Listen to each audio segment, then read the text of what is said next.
Welcome to tonight's program, Politics Matter JA, the Hello Neighbor Show, conversations that matter. Tonight, Burchell's Blunder, Compassion, Politics or PR. That's going to be on for the neighbors' notes. Stay tuned for that. We'll get to there soon. I want to welcome you to the program, and I trust that you will stay with us until just about 10 o'clock. We have a new governor of the Bank of Jamaica. Want to say congratulations to him and wish him all the best. The new governor of the central bank. You know, the central bank is independent, and therefore a number of eyes are on that. There's a difference between fiscal policy and monetary policy. We're going to talk about that tonight. Maybe when Member Harry comes later on, we could talk a little bit about that. The role of the central bank in the financial management of the affairs of the country. The Cooper's Pen saga continues to occupy the minds of many Jamaicans, with discussions intensifying, and the People's National Party today had an elaborate response. Their spokesman on information, Miss Nikisha Burchell, put out an elaborate video. One thing I can tell you is that the People's National Party know how to play politics. They don't know how to govern, but they know how to politic. Much better than the Labour Party, I can tell you that. They are, I'll give them 7. I'll give the PNP 7 for PR, and I'll give them 2 for governing. They're not very good at governing, but they are good at PR. But I think Miss Burchell made quite a blunder with our PR, and I'm going to help my listeners to understand it and pick it apart for you. So it's very embarrassing, you know. The Cooper's Pen matter. It's kind of embarrassing for the PNP, you know, and I think that they are really trying to spin it a particular way. But I don't think they are succeeding at all. Don't think they are succeeding at all. Let's start tonight by giving you a little bit of what George Davis did. And coming on for the Before we do that, let's go to George Davis as he reveals details from the court order relied upon in relation to the demolition of houses in Cooper's Pen, Trelawney last week. Please remember to tap and share and send the heart me's. Let's go to George Davis. Welcome everyone. This is the court order. that Mr. Cousins is asking to be published. I have it. And we had it on Friday evening at 5:30 when Said Bernard put on that masterclass, that tour de force to explain the Cooper's Pen land matter. This is the court order, LB Cousins. And it names the 99 people. It also has an entry, as Said Bernard mentioned, called persons unknown. So even if you weren't among the original 99, according to this court order, and I'm going to give you the date on which it was filed, this thing was filed on March 30, 2026 this year, and it was heard in chambers via video conference by Mr. Justice C. Stamp on May 19, 2026. Pause there for me. I made the point this morning, you see, that the bulldozers started coming from Kingston from 2016. The bulldozers did not arrive in Cooper's Pen last Tuesday because they set out last Tuesday. The bulldozers took 16 years from Kingston to arrive in Trelawney. And because they're slow, bulldozers move slow, so they don't move fast. Take them 16 years. The Cooper's Pen story is being spun. It's a tangled web. And what the PNP did today really tells me that they still believe that the Jamaican people are stupid. Because no matter how you spin it, no matter how you spin this one, it points to an administration that is corrupt and an administration that is only interested in securing votes. And now the PNP is giving Jamaicans the impression through their spokesman that they care. They don't care. They care about your votes. That's what they care about. Don't care about anything else but votes. I trying to see if I can add. I'm trying to see if I can add my producer, Caroline. Let me see if I can just change the screen here since she's here. All right. Producer, how are you? Good evening, neighbor. I'm fine. How are you? Producer, I'm missing you. I miss you. What you did? But I'm here, neighbor. I haven't gone anywhere. Yes. Well, just the thought of you leaving makes my heart breaks. Oh dear. I'm right here, neighbor. Okay, thank you.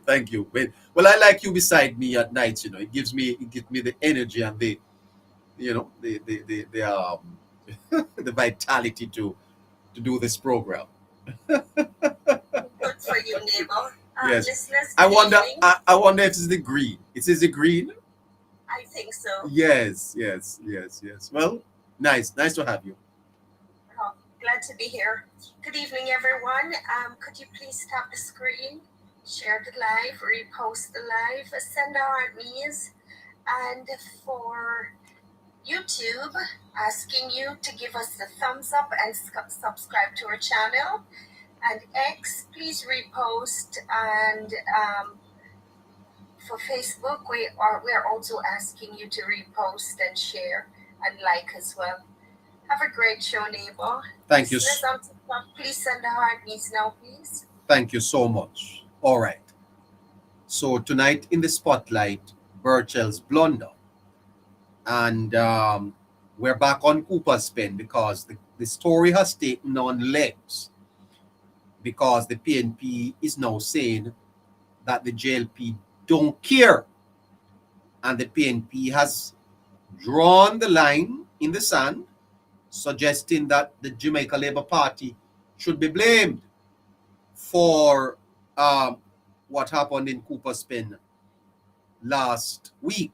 And I'm making the point that the bulldozers took 16 years to reach to Cooper's Pen.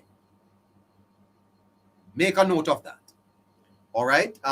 So George Davis had something to say on it, and we want to go back to George Davis. Let's go to Nationwide. George Davis. We're coming back. We have a lot to cover tonight. Stay tuned. Share the live, post the live, send the heart me's. Yes, send the donuts and the roses. Support the live. Okay? Thank you. This is the court order that Mr. Cousins is asking to be published. I have it. And we had it on Friday evening at 5:30 when Saeed Bernard put on that masterclass, that tour de force to explain the Cooper's Pen land matter. This is the court order, LB Cousins. And it names the 99 people. It also has an entry, as Saeed Bernard mentioned, called persons unknown. So even if you weren't among the original 99, according to this court order, and I'm going to give you the date on which it was filed, this thing was filed on March 30, 2026 this year, and it was heard in chambers via video conference by Mr. Justice C. Stamp on May 19, 2026. So it's fresh, relatively speaking. And not only does it name 99 individuals, on the bottom of page 1, well, at the foot of page 1, 2, 3, 4, the second to last entry is persons unknown. Persons unknown listed as the 85th defendant. So MP Cousins, you don't have to wait on them to publish any formal order. We have it, and we've had it since last week. And it's here in my hand. So the question of whether or not the order is fresh has been answered, and answered is only because the order says, on the hearing of the notice of application filed on March 30, 2026, and coming on for the hearing on the 19th day of May 2026, and on hearing Juliet Mayer, Attorney General, instructed by Remus Law for the claimant being the private owner of the property. It is hereby ordered as follows: that the claimant be reissued a writ of possession to recover possession of the approximately 14.5 acres of the northerly portions of the lands known as Orange Grove, south of Cooper's Pen and Bernard Beach, being lands registered at volume 100840636 of the Registered Book of Titles and Trelawney, containing by survey 284 acres, 1 road, and a 22 purchase of the shape and dimensions and buttings as appeared by the plan thereof, further to the order of this honorable court, and it is signed by T. Bailey, registrar, and stamped and certified as a true copy. Kevin, you can zoom? Right here. So all of that, it is certified as a true copy of the court. So we don't have to wonder if the order had lapsed, if it's stale, and if anybody outside of the original 99 are covered. It says here in black and white that the claimant must go and possess their land. And the 85th defendant, persons unknown. Can be a big group, can be a small group, but it is a group. And then you had names here, the names of individuals listed as well. So I think that covers the query in the statement sent by the opposition earlier on Monday. Tita, this is the court order that Mr. Cousins is asking to be published. I have it. And we had it on Friday evening at 5:30 when Said Bernard put on that masterclass, that tour de force to explain the Cooper's Pen land matter. This is the court order, MP Cousins. And it names the 99 people. It also has an entry, as Said Bernard mentioned, called persons unknown.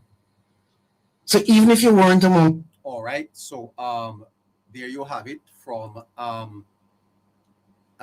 Nationwide.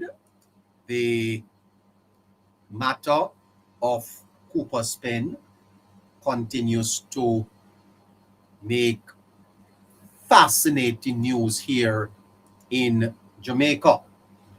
I'm going to play for you now the People's National Party through its spokesman on information, Miss Nikisha Burchell, put out a elaborate PR today. But before I play Miss Burchell, Attorney Anthony Williams says that the residents of Cooper's Pen in Trelawney had no legal right to further notice of their eviction and the demolition of their homes on Tuesday. Mr. Williams weighed in on the issue on Sunday on Nationwide the week that was. Here is Mr. Williams. Eviction follows a legal process. There is a legal process. And so we have to, so the real crux of the matter is whether or not the legal process occurred. Once the court gives that order that they are entitled to possession, then the next step is for them now to evict the persons from the property. Do I need to come to you and say to you, oh, by the way, come next week, Tuesday, I'm coming to evict you? No, the bailiff does not need to, they do not need to tell you that I'm coming next week, Tuesday, or next week, Monday, or tomorrow morning. They do not need to tell you that. All they need to do is to turn up. You hear that? All they need to do is to turn up, and turn up they did. New Falmouth Resorts Limited obtained a court order for the demolition following a nearly 20-year-long legal dispute against the illegal residents. The court had ordered them to vacate and remove all structures they have built on the property. And the fundamental question that needs to be asked as we grapple with this very, very sensitive matter: is this a country where the rule of law is respected? Is this a country that operates on the rule of law? Take out your emotions. Take out your compassion. By the way, there is a difference between compassion and empathy. Compassion and empathy are not the same things, okay? If your mother dies and I send you a card, a condolence message, that's compassion. If I show up and help you to fund your mother's funeral and be there with you, that's empathy. They're not the same thing.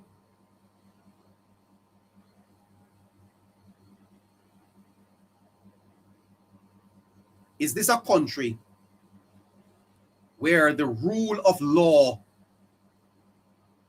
exists? Mr. Williams expressed some concern as to how the demolition was carried out. He says more care should be taken to balance the lawful execution of an order and human dignity. Listen to Mr. Williams as he speaks on Nationwide.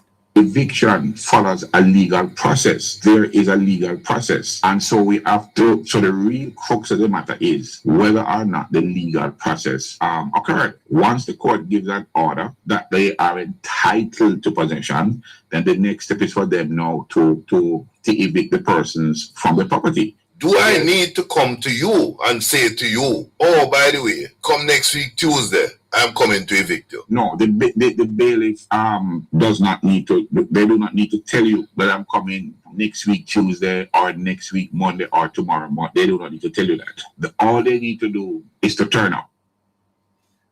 There you go. Now, Miss Nikisha Burchell today said, we are not the same. Burchell made a distinction between the People's National Party. Listeners, I want you to follow me. If you are interested in politics, follow. Miss Burchell today revealed who the PNP is. And all I can do is to expose it to you. If you thought that the Jamaica Labour Party and the People's National Party were the same, they are not. They are not the same. And Miss Nikisha Burchell today made it quite clear that orange and green not in the same boat. The PNP is different in how it handles government from the Jamaica Labour Party. It is philosophically important as a voter that you understand it. That when you vote PNP, you're not voting for the same leadership or government and governance as you do when you vote JLP. Fundamental. It is very, very important that you recognize that the parties are different. Listen to Ms. Burchell presentation. 3 o'clock in the morning, police enter your community. More than 20 of the men are reportedly rounded up, thrown into the backs of police pickups, and taken away. Who's left behind? The women, the mothers, the grandmothers, children, a 3-day-old baby. Then came the bulldozers under the protection of the state. And before breakfast, the house you spent years building, your partner draw, the borrowing money, the little loan here, the sacrifice there, the ban your belly yaso, the cut your yayam pass deso, is now rubble. Sounds familiar? For Western Jamaica, this might be jarring, given the trauma we are still experiencing from Hurricane Melissa, except Melissa was a natural disaster. This one was man-made and organized with the backing of the state. Bailiff. Hold on. So it's 3 o'clock in the morning. Hold on. Hold on there now. Organized with the backing of the state. In other words, the People's National Party is making the case that Andrew Holness backed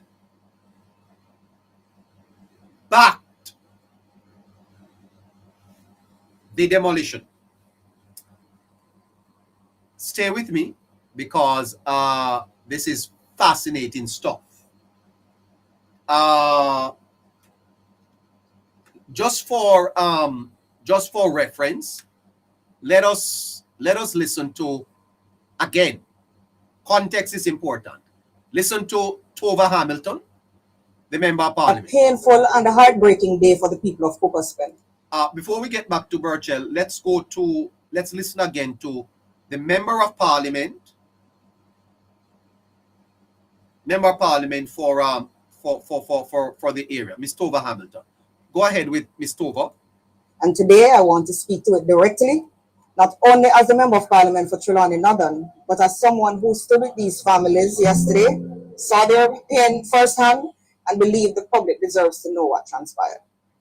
First, I want to make something absolutely clear. What happened yesterday here in Cooper Spring was not a government of Jamaica operation. It was private sector led. And at no time before the operation began was I, as Member of Parliament, informed that an eviction or demolition exercise was going to take place. Now, you heard that? Tova Hamilton is a state minister in the Ministry of Tourism. The Prime Minister said he wasn't aware. The PNP is saying that it was state supported. By state supported, she means that the police was there. So let me ask you a question. If the police shows up at your house tonight, that means that the state backs them. That means that the Prime Minister is aware.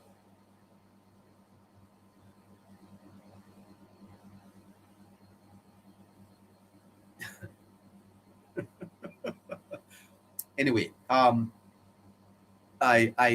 have a lot to get through. Let's go back to Miss Nikisha Burchell and hear a little bit more from her. Demolition crew, police, the state, everyone knew enough to prepare for the Let me tell you this. The authority of the police is derived. It is a delegated authority from the state. The operations of the police is by the commissioner. That caller asking me what I'm talking about. I saw your comment. Let me tell you, sir. I know what I'm talking about. You hear? The police does not have any power. There is a difference between power and authority. I wish you would not hide in the comments and come in the box. There is a difference between power. Asking everyone to tap the screen, share the live, repost the live, and to send a heart me's. And YouTube, please give us the thumbs up and subscribe, please. There is a difference, caller, between power and authority. And I will give you an example. The police don't have no power. What they have is authority, but the authority is delegated by the person who possesses the power. Two different things. So say you are driving down the road and the police put up their hand to stop you. The police have no power to stop you, sir. What the police have is an authority. Because if you decide that you're not going to stop, you better get out of the way. Because you know what is going to happen. Now, there are going to be probably consequences. The authority of the police is invested in the commissioner. The commissioner, sir, delegates the authority to his subordinates, his superintendents. Those superintendents are accountable to the commissioner, and the commissioner to the minister, and the minister to the prime minister. And therefore, if Constable McClegon is told by his superior to go to site X, that's not the prime minister. Stop talk rubbish. Stop. Don't come here with rubbish, man. I don't like it, you know. I really don't like it, and I don't want to get angry because I don't like people to. That's not the prime minister, sir. The prime minister is head of the executive. Prime minister don't dictate where the police go. Prime minister don't dictate what police do. That is policy. The government of Jamaica directs the policy. The commissioner directs operations. And if the prime minister gets involved in operations, we have a problem.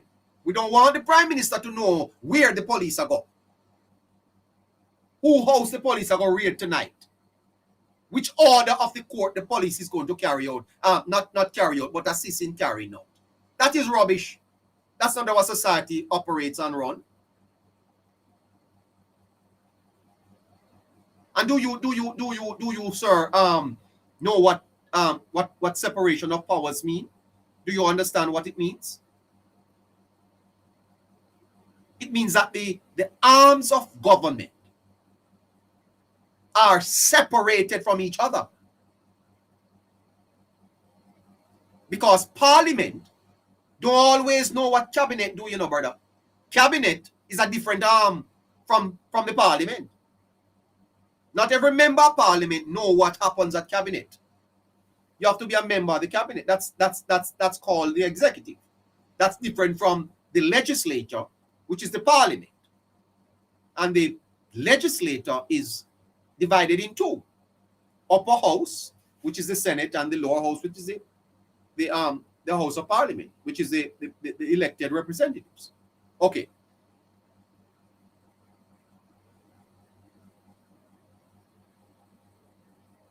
So when Miss Burchell says that the state supported the demolition, what does she mean? Anyway, listen a little bit more to her. Demolition, somehow nobody knew enough to prepare for the people.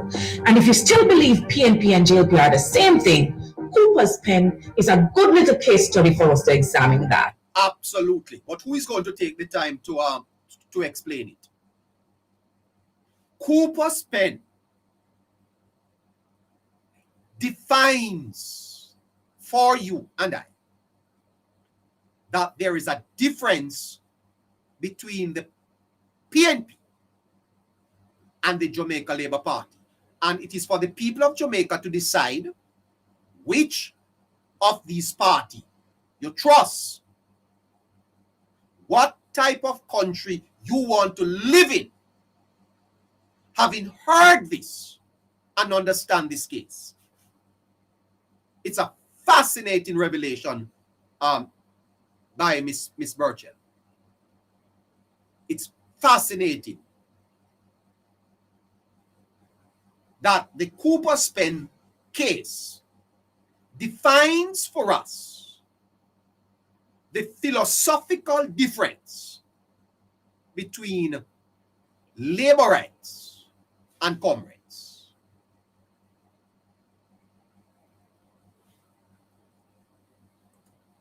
Same problem, two governments, very different instincts. Welcome to the breakdown. Let's follow the timeline. The new Falmouth Resorts gets a court order to recover possession from 99 occupants. Who was government at the time? JLP under Bruce Golding. The problem remained. Then Andrew Holness later became Prime Minister in 2011. So before the PNP came back to power, Bruce Golding and Andrew Holness had the problem. Then Portia Simpson Miller and the PNP came into office early 2012. Same land, same owner, same court order, same vulnerable community. What did we do? We intervened. We were in power for about 4 years, and in that time, the Ministry of Housing got involved, the HAJ got involved, government tried to pause enforcement. Government actually lodged what is called a caveat. Now, that's a big legal term for a simple meaning. Government put a legal warning against the title, essentially saying, hold on there. This is an issue that we are actively pursuing to resolve, so you can't touch the people until we get this resolved through the courts. Then the PNP government tried to acquire the land and, yes, compensate the private owner. So it wasn't that we were saying take away the man's land. It was, how do we respect his property rights without simply throwing hundreds of Jamaicans out on the road or bulldozing their house? The legal strategy we tried failed. We lost it in the Supreme Court, but what did the PNP do? We appealed it all the way to the Court of Appeal. The appeal was argued in October 2015 while the PNP was still in government. We made our arguments. We lost power in February 2016, and the final judgment came on April 20. All right, stop a little there. Stop a little there. Now, imagine that you have two doctors treating the same patient. Dr. A says, I saw the patient was in danger, so I tried to save him. But the treatment chosen was wrong. And the medical board later ruled that the treatment was inappropriate. Dr. A cannot reasonably say, because I cared and tried to help, my treatment was therefore correct. You see the fallacy of Ms. Burchell's argument? It only sounds good, but a rubbish is a rubbish argument. And sometimes I wonder about quote unquote people who say they are educated because they don't think. It's not a logical argument. Dr. A cannot say, because I cared and tried to help, my treatment was therefore correct. The fact that he cared is relevant to judging his intention. It does not establish the correctness of his decision.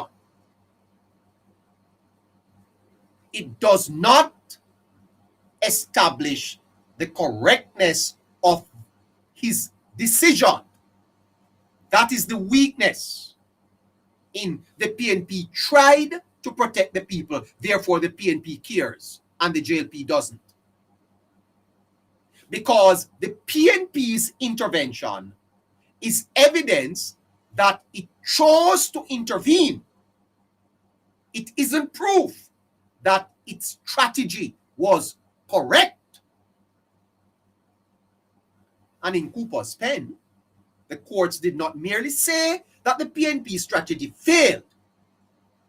The litigation records show that the courts found serious problems with the PNP's attempt to use compulsory accusation in this way. I am tired. I am so tired. I am tired. I'm tired. I'm tired. I'm tired. I'm tired. I'm tired. I literally am tired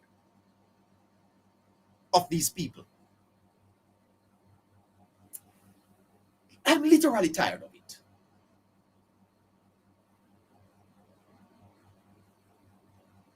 Good intentions can mitigate blame, but they do not establish moral or legal correctness.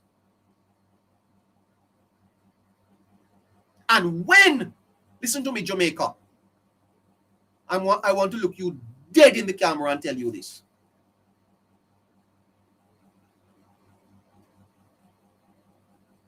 When Mr. Isaac Buchanan told Jamaicans to chop the line, that is not only Buchanan's personal opinion, that is the thinking of the organization. That reveals the thinking. Because when I listen to Miss Burchell, I get the same philosophical thinking. The law is not a shackle. The law is not a shackle.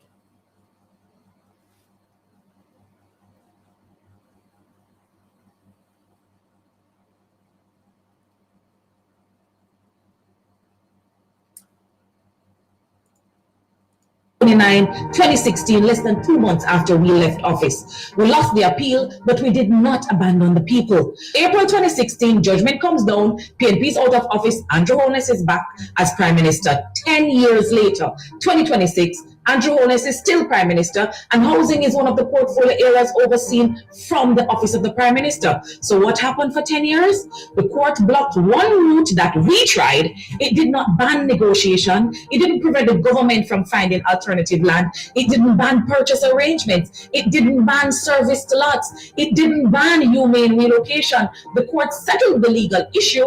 Government still had a people problem. 10 years later, 3 o'clock in the morning, police, bulldozers, 20 houses gone in the blink of an eye. Tell me again, how are we the same thing? No, I hear them. No, you're not the same thing, Miss Burchell. You're not the same thing at all. You're not the same thing.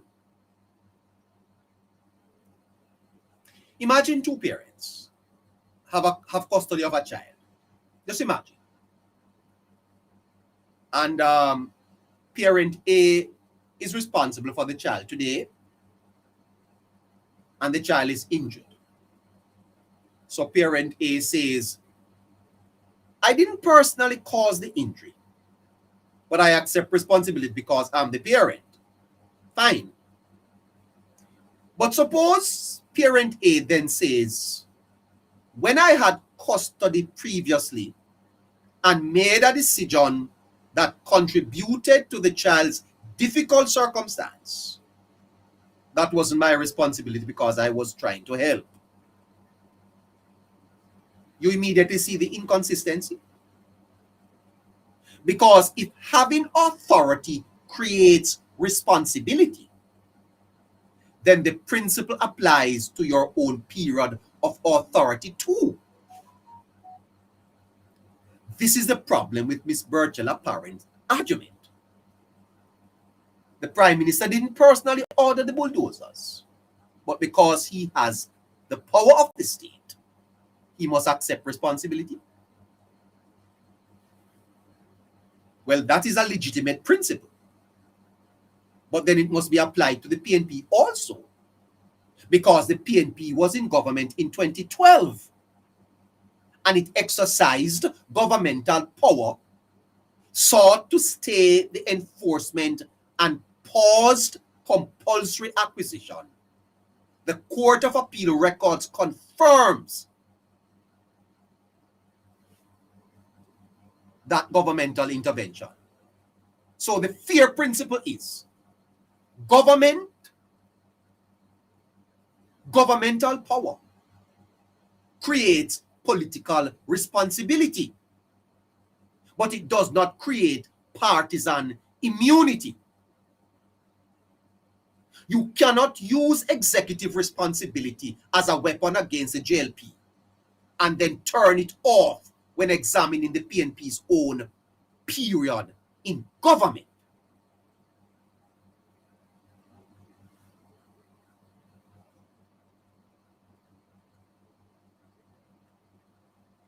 Ten minutes to 8 o'clock.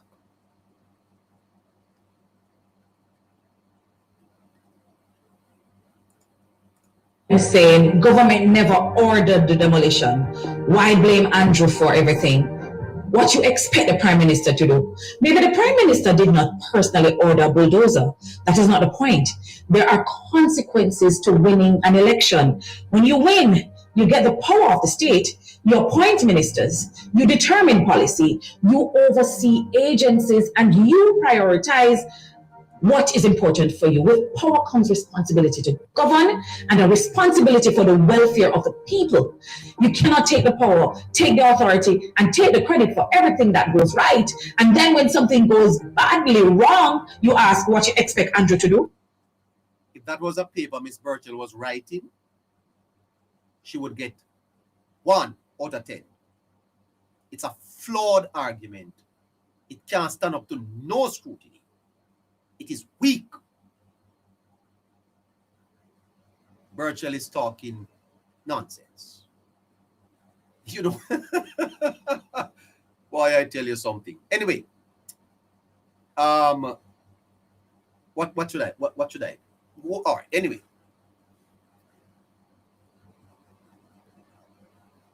here is the central weakness of Miss Burchell's argument.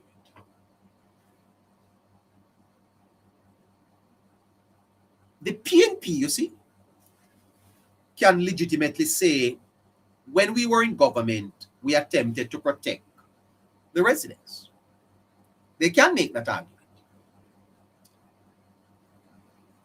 That is an historical claim. But Ms. Burchell appears to move that to, therefore, the PNP cares and the JLP does not. You see the flaw? That the government of the PNP attempted to protect the residents does not mean they care. That is a completely different proposition. Because an action can tell us something about a government's policy. It does not automatically establish the moral character of the entire political party. The distinction is we acted differently. Does not logically mean we are morally better persons. And what Ms. Burchell is saying is that the PNP better. They love the poor. Well, that argument may be able to sit at Cooper's pen. It cannot sit on the Politics Matter network and the Hello Neighbor show. That's rubbish. You're not morally better. And they fail to prevent something does not logically mean that they do not care about the people affected. Because the bulldozers turned up in Cooper's pen, that don't mean that Andrew Holness don't care. And I am a man came on here last night to say I am Andrew Holness lucky. Whose lucky are you? I am Andrew Holness lucky. Whose lucky are you? Yes? Whose lucky are you? I believe that the majority of my listeners would agree that Holness is a lot more caring than the PNP's leader, Mark Gold.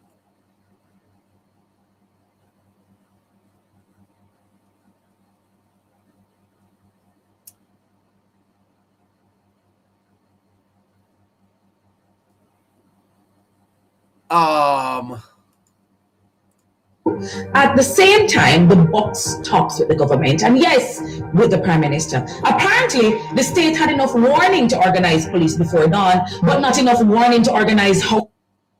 The state had enough warning to organize police before dawn. Wow. So it's Mr. Holness. Send the police down there. Well, fascinating stuff. Housing, HAJ, social workers are somewhere for the people to sleep. Then afterwards, tents, relief supplies, sympathy. Good. Help with people, but don't confuse response with representation. Trevor Hamilton has represented these people since 2020, 6 years now. Maybe she didn't know Tuesday was Bulldozer Day, fine. But did she know Cooper's Pen had a land problem? Yes. What did she do in the 6 years? If no, then that is not something that I think she should be proud of. Everybody does not arrive at the starting line with a title, a mortgage approved, and money to buy a house. Some Jamaicans inherit property. Some can buy it, some can borrow to buy it, and some spend their entire lives simply trying to secure somewhere to live. Jamaica must have room for all of us. The answer to squatting cannot simply be, you shouldn't have been there, so bulldoze the house and good luck. Government has to ask, can we regularize? Can they purchase? Can we find alternative land? Can we create service lots? They genuinely have to move. How do we relocate them without destroying families in the process? That is not rewarding illegality. That is governing a society in which everybody does not have the same resources, choices, or protection. People love to say, I don't vote party, I vote issues, I vote policy. Wonderful. Then let us talk policy. Cooper's Pen is not the only land in question. Look at what the government is doing where Clifton, New Idarsvale, Albion, Mount Oliver, Parity, Cooper's Pen concerned. Different facts, different legal circumstances. But again, Jamaicans are asking, where is government before the bulldozer? This is about access. Who gets access to Jamaica? Who gets it? All right. We can take a break there.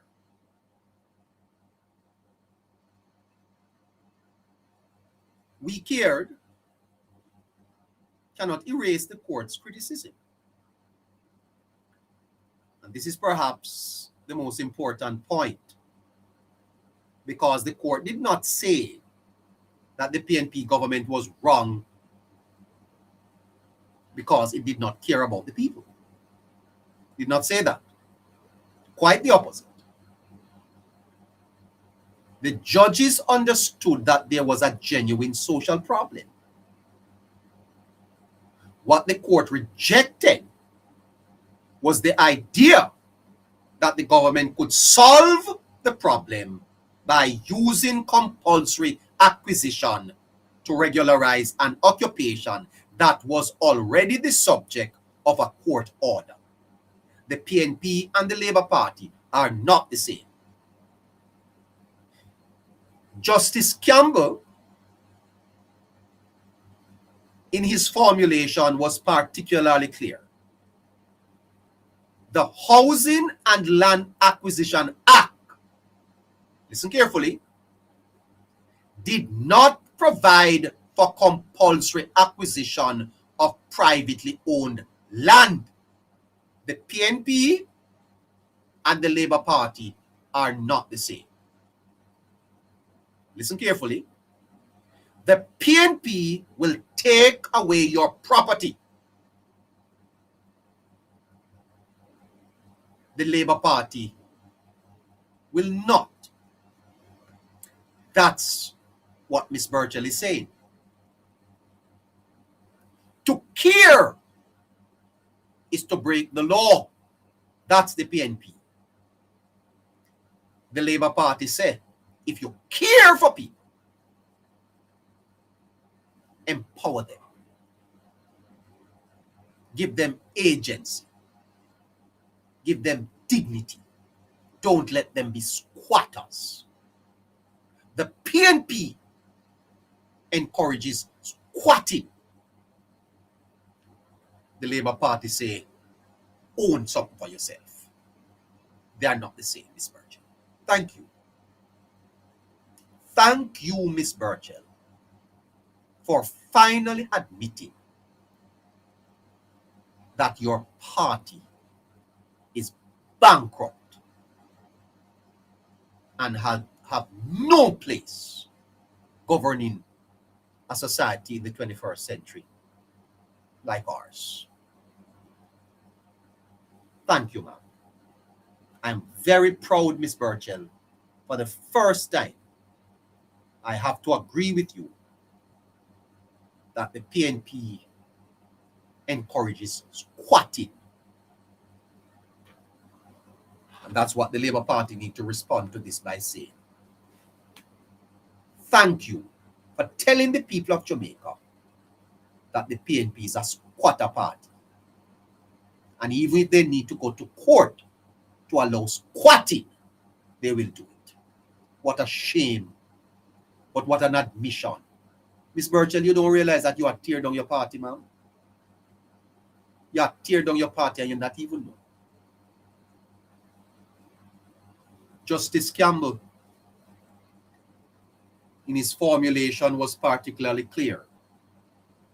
The Housing and Land Acquisition Act did not provide for compulsory acquisition of privately owned land, simply to transfer an interest to a community that occupied the land despite the owner's attempts to evict them and despite the Supreme Court order.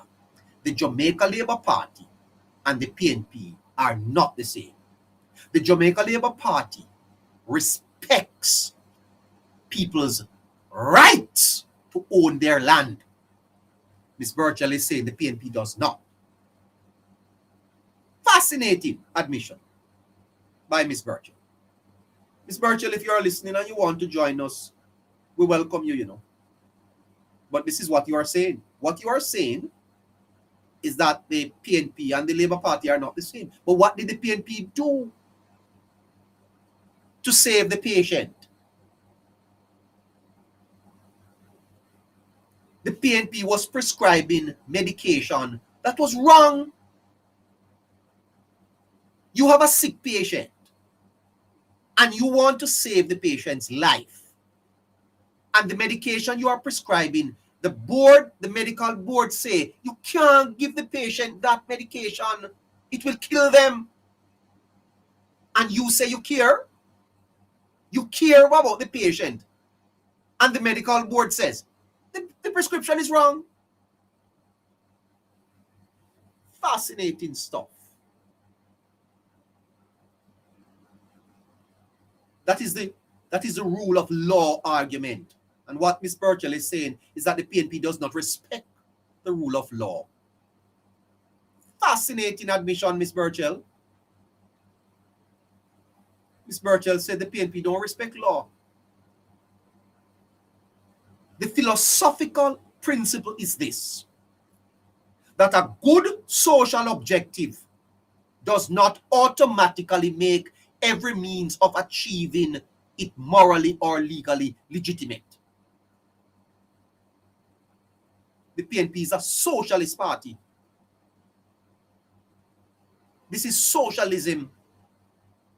If anybody wanted any question about what this really is, it's socialism. They are socialists. This is where Ms. Burchell's argument becomes totally incomplete, because Ms. Burchell creates what is called a false moral binary. Because the implied choice is that the PNP equals compassion versus the JLP equals cruelty. But there's another possibility. Because PNP equal compassion expressed through a legally unsuccessful strategy. The PNP's compassion is through a legally unsuccessful strategy. And the JLP is a government that chooses to respect or enforce an existing court order. Which of those governments you think here?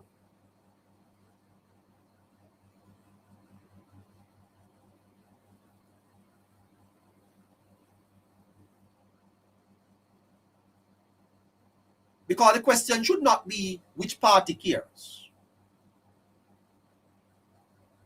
That's not the question. The question should be, what did each government do? What principles guided those actions? And what were the consequences? You people of Jamaica, uno tande no listen. That is the mature democratic question. What are the principles that guide a government's actions? Today for me, tomorrow for you. Today for me, tomorrow for you.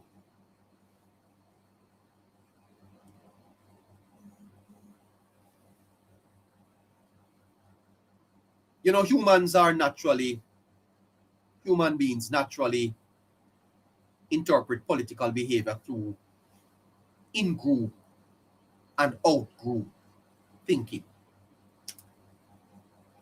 And if my party does something beneficial, I interpret it as evidence of good character.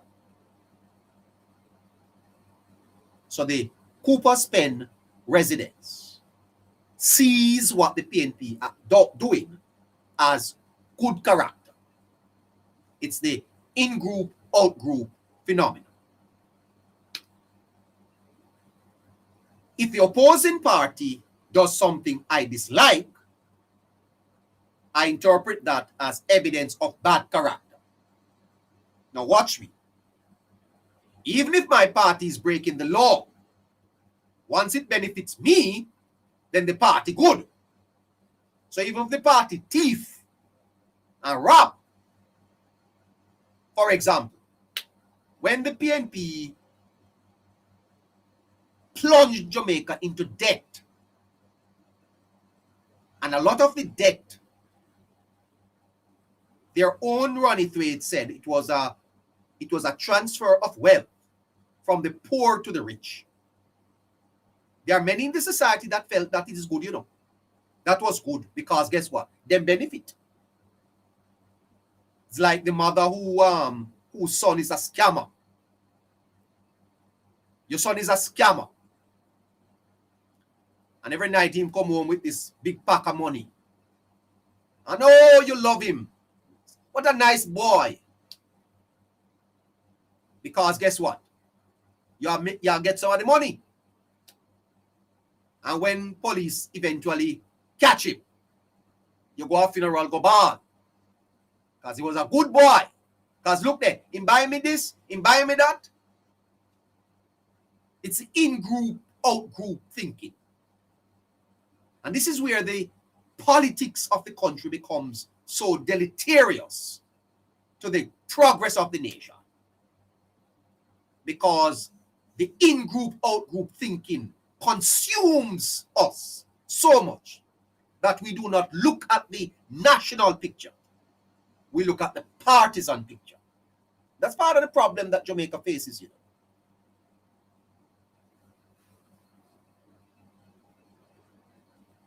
Once my party is in and my nose is in the trough, all is well. So take with the land and give it. No problem. You are kind. This is a good party. And that is why, you see, the Jamaica Labour Party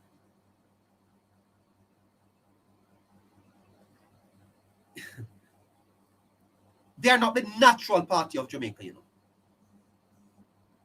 Because they are honest. They are more honest. Let's talk true. The Jamaica Labour Party is not the natural party. The PNP is Jamaica's natural party. Why? Because we live in a society where the rule of law is not respected, and the PNP don't respect the rule of law. That's why informality, nyama food, thrives. And this imbalance, the recalibrating of the society, is painful, you know. And that is where the struggle is. The mindsets, the moving people away from patronage, clientistic thinking into being responsible citizens. Not easy, you know. That's not easy, you know. Chaka chaka.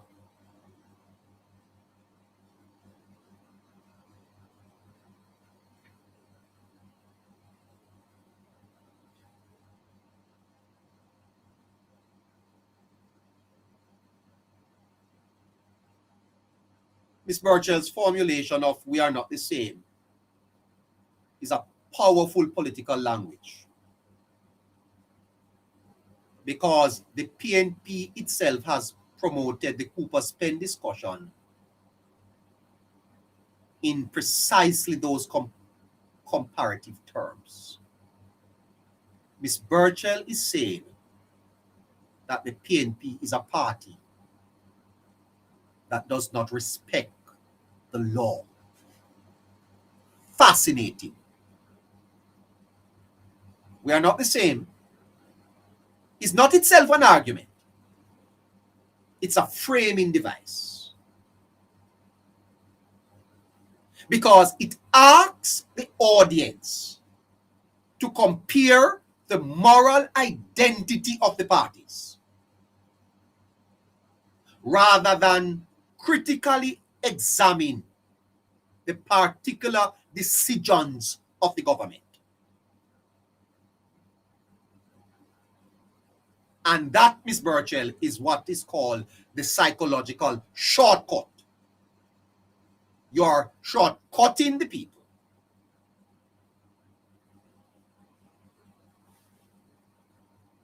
Because what you are saying is, they are them and we are us.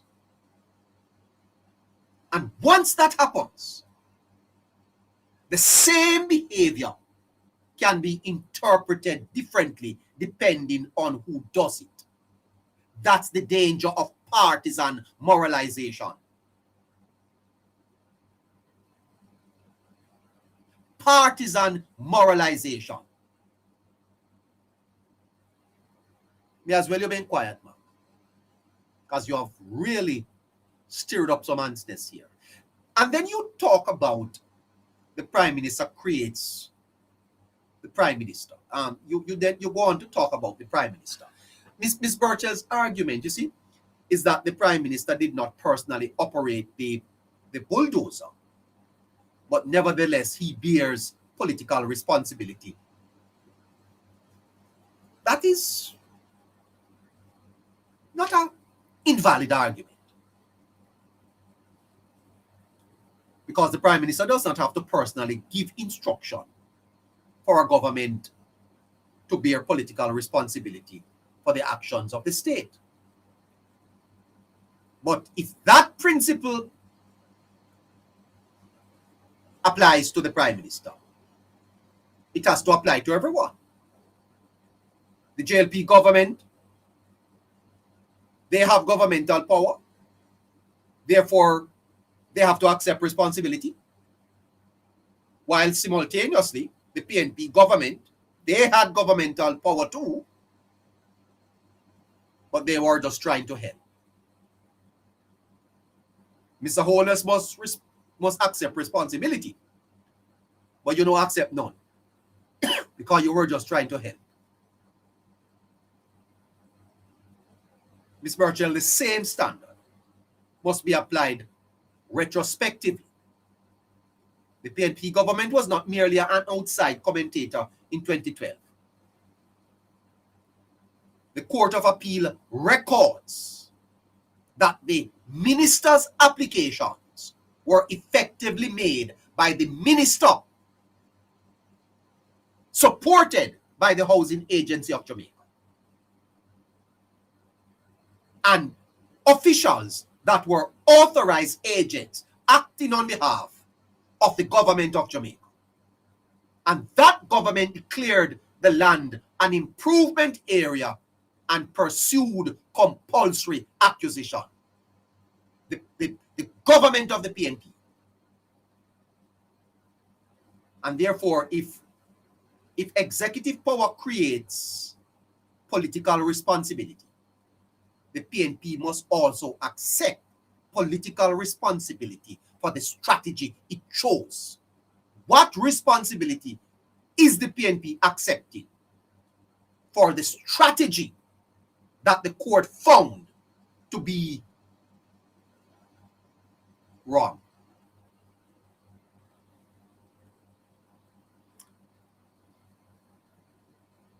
Because there's a difference between responsibility and blame.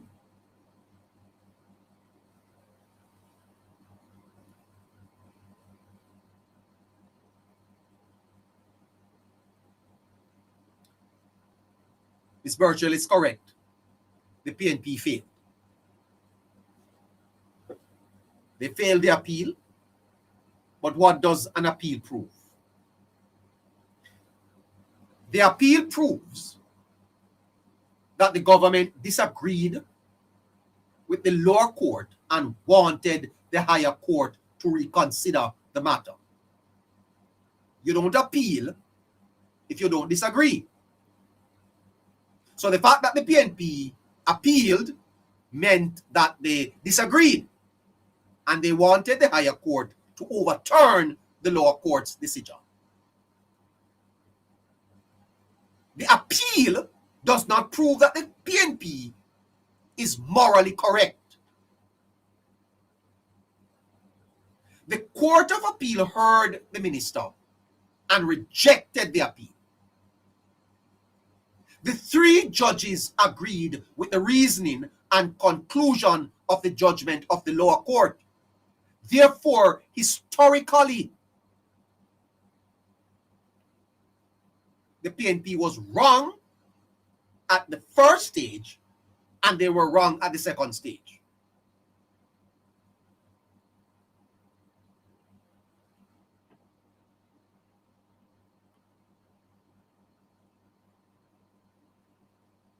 And the PNP is making the argument that because it took the matter to court, it proves that they care and the Jamaica Labour Party does not. I'm wrapping up. But there is even a deeper problem with the PNP strategy itself because it involved a conflict of rights. And this is what Ms. Burchell's moral frame intends to hide.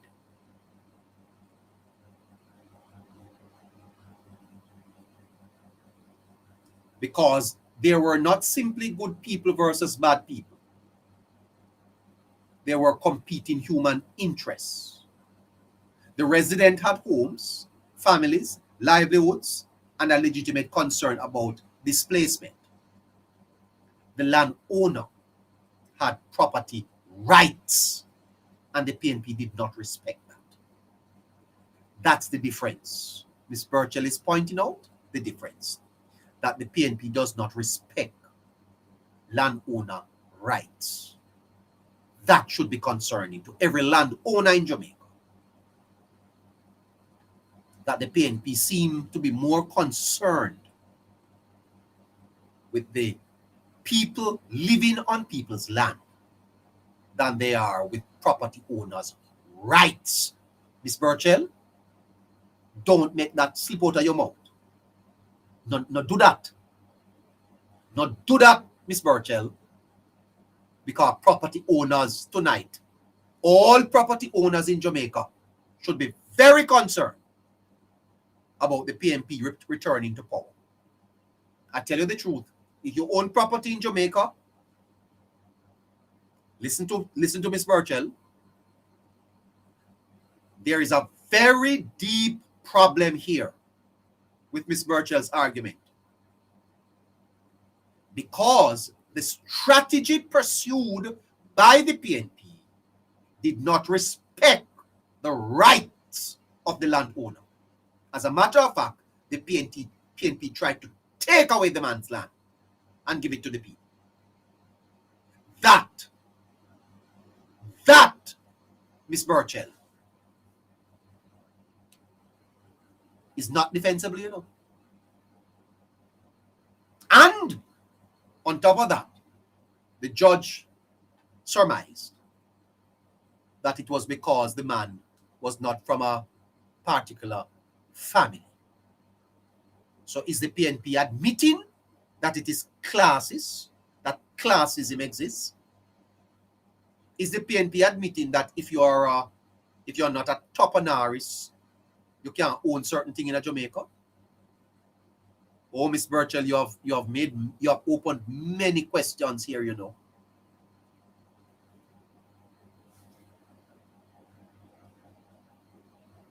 The resident had homes, families, livelihoods, and a legitimate concern about displacement. the landowner had property rights, and there was an existing court judgment that the PNP did not respect. Oh, that's very, very bad.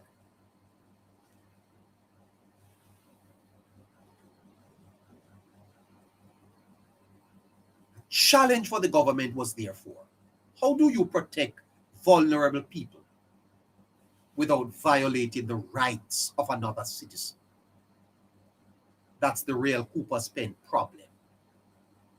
The solution cannot be to allow the residents to remain on the land. It does not belong to them. With the greatest of respect, the solution cannot be to leave them on the land because it does not belong to them.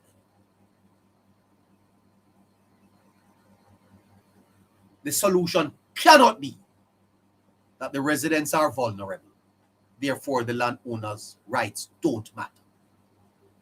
And if we ever get there in this country, enough people would have just pack up themselves and leave.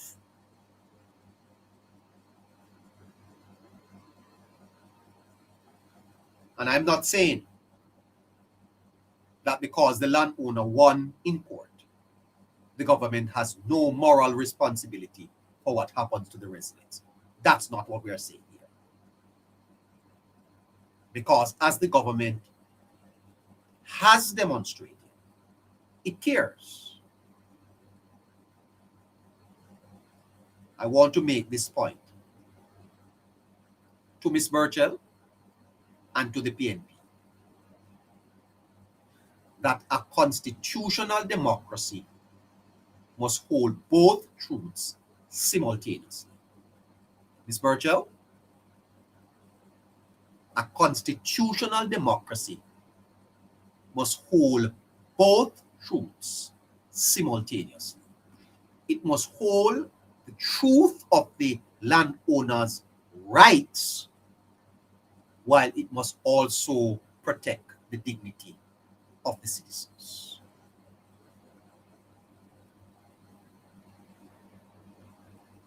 The word, the PNP needs to be historically honest. The PNP needs to be historically honest. Iniquitous is a word that Jamaicans need to remember in 2029 and 2030, either 2029 or 2039. Iniquitous. Remember that word. This is where the PNP needs to be historically honest.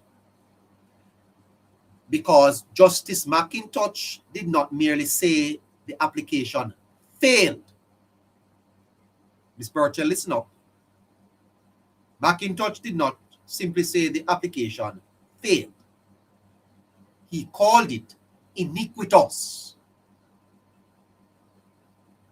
and said it was an attempt by your party to pervert the course of justice, an abuse of the court's process. Imagine that, my TikTokers. Imagine that. Ms. Burchell is saying that the Labour Party and the PNP are not the same. Remember that. Remember the word iniquitous. Iniquitous. The PNP is historically dishonest. And Ms. Burchell, my listeners don't like when we play her, but I have to play her. Go ahead.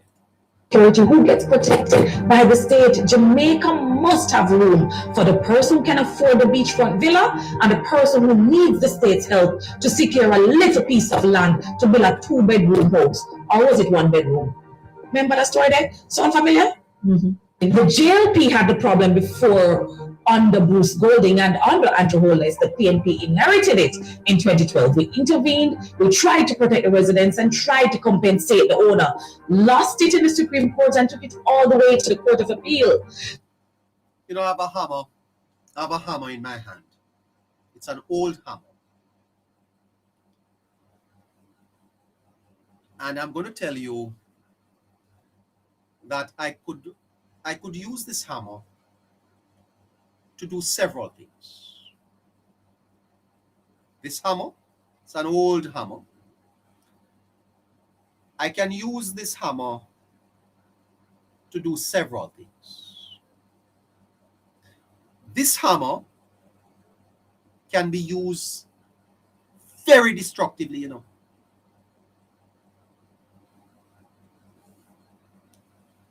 This hammer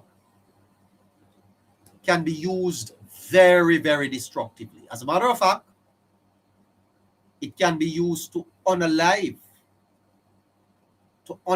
you. Because if I take it and I, you know, assault you with it, I can unalive you with it. I can create havoc with this piece of tool. However, it is very useful. This very piece of tool is very useful. So, that which can be used to destroy can also be used to protect. Because I could use this hammer to protect you. I can use it to protect you against assault. If someone is trying to assault you and I come in with my hammer, then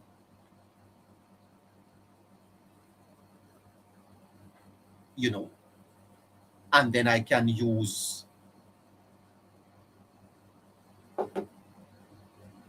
it to build, drive nail, pull out nail, and all of that. Think about the law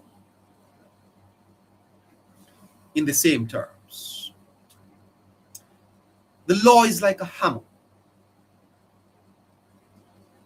The law can be used to protect you.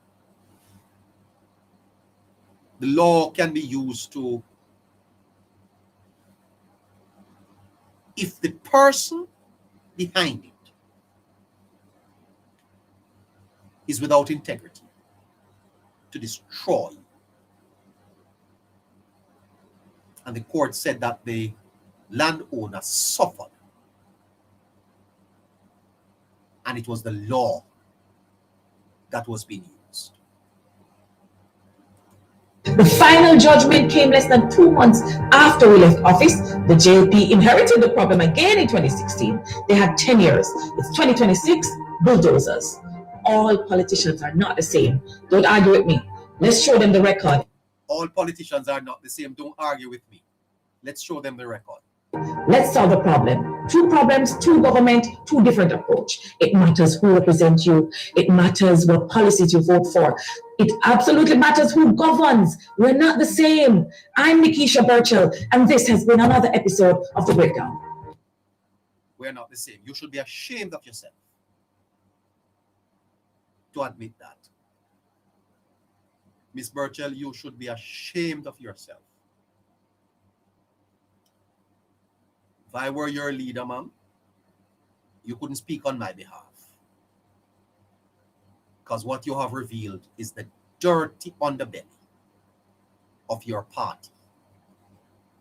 You have exposed the stink in the way the PNP carries out its affairs. It is a disgrace. And I tell you this, having listened to Miss Burchell, I weigh my options. Because this is a democracy. And at some point, the PNP may return to government. And quite frankly,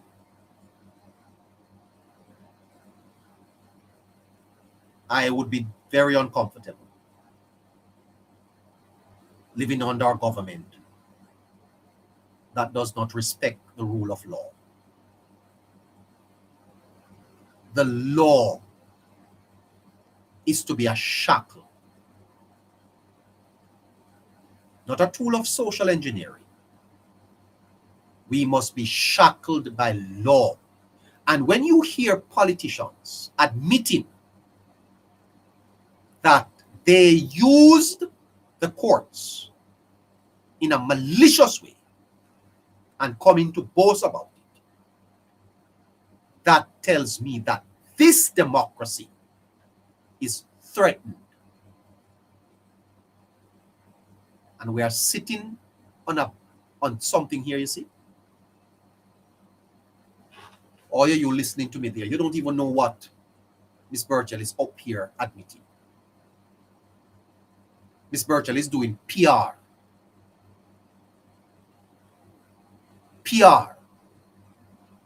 But she's revealing the stink of a process that should concern every well-thinking Jamaican. And that is why Jamaicans are not ready to sign on to the CCJ. We cannot allow the CCJ to become Jamaica's final appellate court after listening to Ms. Burchell. The PNP is prepared to take away land and to disregard the judgment of a court. And then they come and boast that they are not the same as the JLP. Do you know how men end up in sin? You know what is called original sin? Deception. God said to the people in the garden, don't do that. In other words, respect the law. The disobeying of the Creator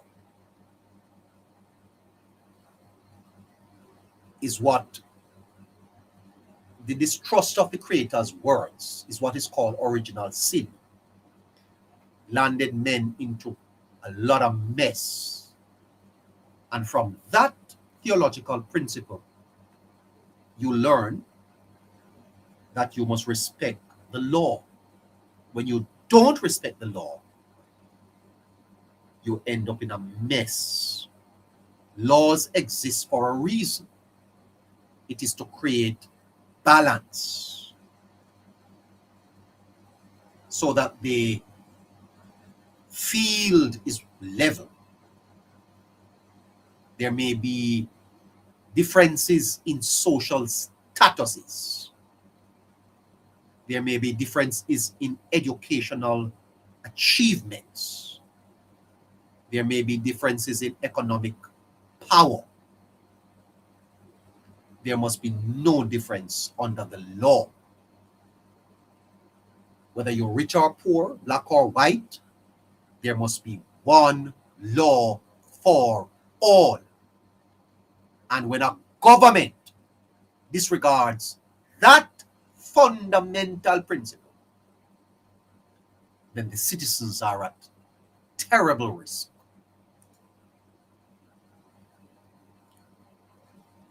Iniquitous. The judge says it was an attempt to pervert the course of justice and an abuse of the court's process. He nevertheless explicitly acknowledged sympathy for the residents. And hear this. The judge said they appear appeared to have been misled. All those residents of Upper Spain, they appear to have been misled by politicians into squatting on a private property. So when the bulldozers turned up on Tuesday, the bulldozers turned up because the People's National Party misled the people. Those are the facts. And a man push a thing under my door, threatening me with legal action, saying that I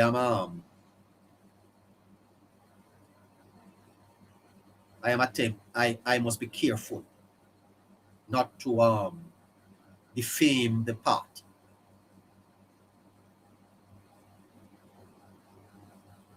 Keep your note, because I don't feel threatened, brethren. Keep your note. And if you want us to go to court, we go. I'm not afraid of court. You're afraid of court? I will not be threatened by any legal action. And there is an attempt to silence us.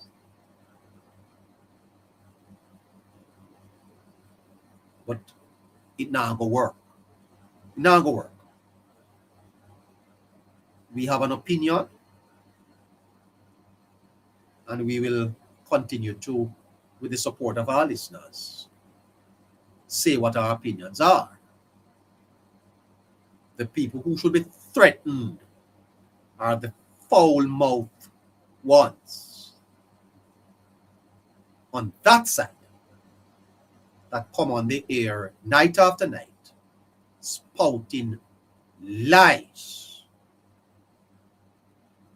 defaming people's character, and you don't see them. But you see people who are attempting to educate and speak the truth. Foul-mouthed half-wits, unpatriotic, can't wait for legislation to be passed in our parliament to hold them accountable. Can't wait. Don't threaten me. And I will walk anywhere in Jamaica. And I will not be afraid. Enough people me bury. I bury a lot, you know. So no, I'm not afraid of that. You know, I'm going to tell you a story. And this is a true story. A young man threatened me one time, you see. And for about 3 days, I was a little scared. And then I said to myself, you know what? I'm not afraid of no boy, you know.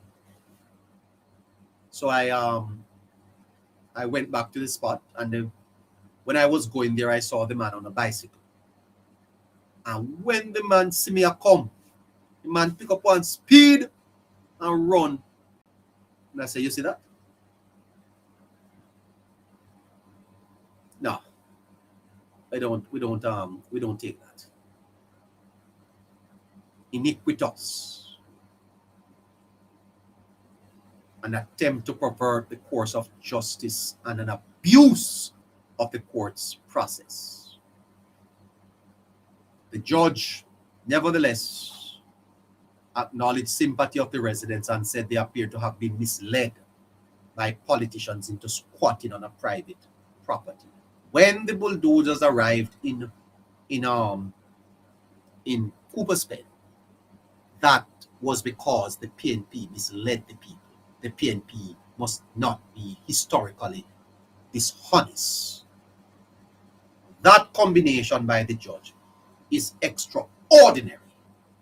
The judge was effectively saying, I understand why these people need help, But compassion for them cannot justify the government manipulating the legal process.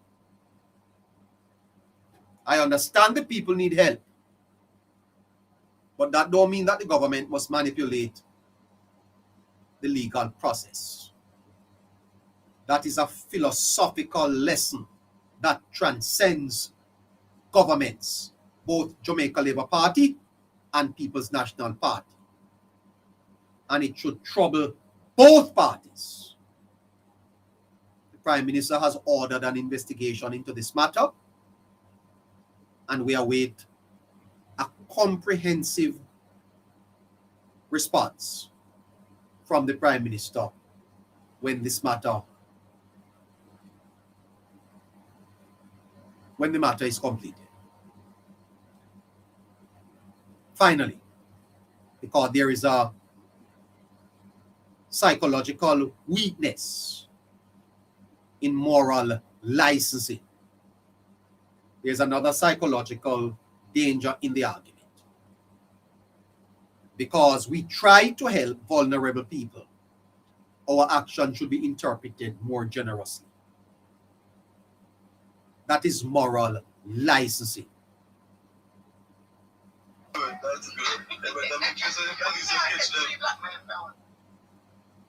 Once a person or political group establishes a positive moral identity, we care about poor people. We care about poor people. It becomes easier for supporters to excuse questionable actions by that group.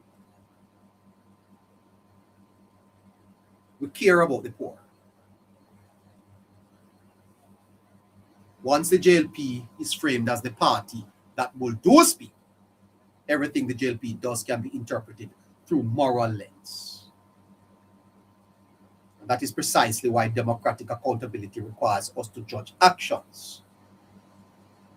Judge actions individually, rather than allowing party identity to determine the moral verdict in advance. That all politicians are not the same is true, but it doesn't prove what she wants it to prove. Ms. Burchell's final statement is that all politicians are not the same. Is actually correct. They're not the same, Ms. Burchell. All politicians are not the same. I agree with you, ma'am.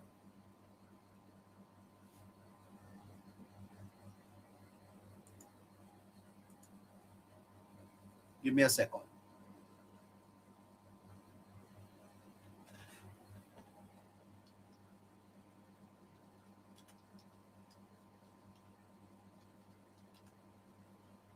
Ms. Burchell said all politicians are not the same. Listen to Ms.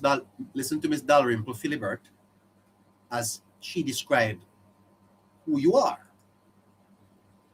All the years that I've been here, when I sat as a speaker, I had a lot of disagreements with me. But never has this parliament... Hold on there. Ms. Burchell said all of them not the same. Go ahead. Office, the JLP inherited the problem again in 2016. They had 10 years. It's 2026, bulldozers. All politicians are not the same. Don't argue with me. Let's show them the record. Let's solve the problem. Judgment came less than... Ms. Burchell, what did you say? All politicians are not the same. Don't argue with you. What? That's what you say, ma'am? All right. Say it again if you're bad. 2 months after we left office, the JLP inherited the problem again in 2016. They had 10 years. It's 2026, bulldozers. All politicians are not the same. Don't argue with me.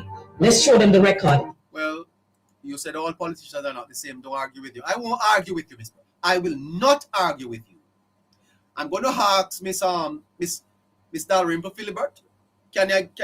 Miss Dalrymple Philibert, can you please respond to that for me? Go ahead, ma'am. Hello, Dalrymple. On either side ever gone into what I have seen, and I make bold to say that this is a new breed of parliamentarians, because never before have we had this type of behavior. There you go. They're not the same. and Miss Dalrymple Philibert made it quite clear that she was referring to Miss Burchell. Listen. Absolutely honest with ourselves. And there are members on that side of the house that I have a lot of regard for. They oppose certain things and they do it in a manner that is how the parliaments of this country have always operated. And one of the overriding things that I know as a speaker, please, one of the overriding principles is that the speaker's ruling must always be respected. Always. No speaker is perfect. You might not always get it right, but the speaker's ruling is always to be respected. And in all the years that I've been here, when I sat as a speaker, I had a lot of disagreements with me. But never has this parliament on either side ever gone into what I have seen. And I make bold to say that this is a new breed of parliamentarians, because never before have we had this type of behavior. I have been the speaker. I have been opposed. We have had differences, but nobody has behaved in the way members of this new parliament has behaved to any speaker. And I'm going to say it very frankly, it brings back to my mind the comment that was made originally before the speaker was chosen. A member of the People's National Party had put out a notice. They did not want the present speaker or myself to be the speaker. I'm not the speaker, but the speaker is the speaker that has been chosen. She is the speaker. She is. What if you could make a song using only your voice? Let's start. So you know what Miss Dalrymple went on to say there. Listen. Go ahead. It is not a good look for us to treat a female who is a speaker. And I'm going to go further. I'm going to make very bold, because many people have said things and many people have gone wrong. Many people have gone right. But you know, the older members of parliament, I look and I see the present leader of opposition business, who was also the leader of opposition business when I was a speaker. And you just watch his profile. Never before have we had the type of behavior. And I'm calling it as I see it. The member on that side from South St. James, I am saying particularly to her, I have never seen anybody behave to any speaker the way she has done. And I want to say that the member, I am not to call names, that spoke just before me. No, I'm not calling your name, but I'm saying to you, although you have had difficulties, and although you have said things, and although I have never heard you behave the way that the member from South St. James as a female has brought into this parliament.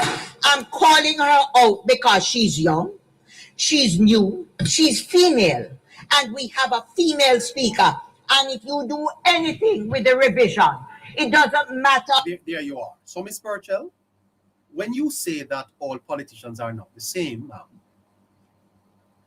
you're not the same. You, Ms. Burchell, is or was described as the worst politician currently sitting in the parliament. And once again, I believe you have embarrassed the party with your comments. All politicians are not the same. It doesn't prove what you want to prove. Politicians do have different philosophies. Governments do make different choices. parties do have different priorities, but the conclusion that the PNP cares and the JLP doesn't requires evidence about motives and moral character that the historical record cannot establish simply from the different approaches to Cooper's spend. The question I would like to put to Ms. Burchell is this. Ms. Burchell, if you are listening, listen to the question. Nikisha, I accept that the PNP government tried to protect the residents of Cooper's Spend. But your argument moves from we tried to therefore we care and the JLP doesn't. Why should Jamaicans accept that conclusion?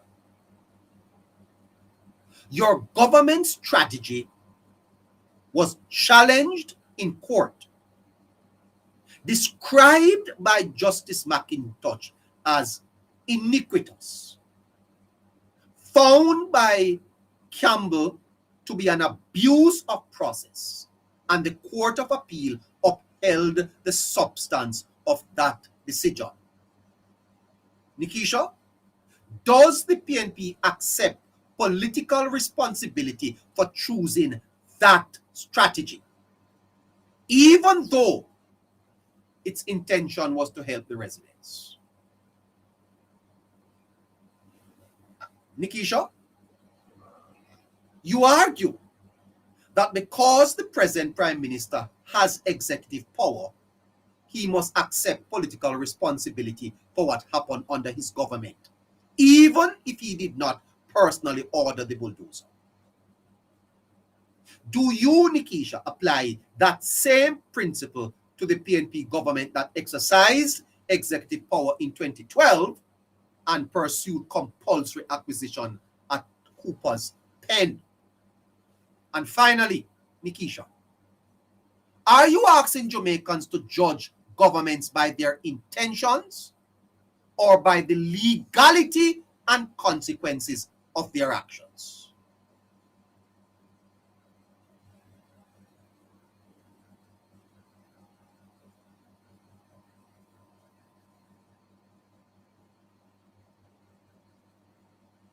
Caller?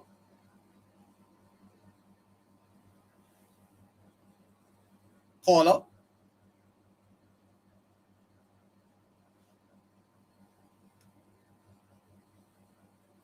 Good night, caller.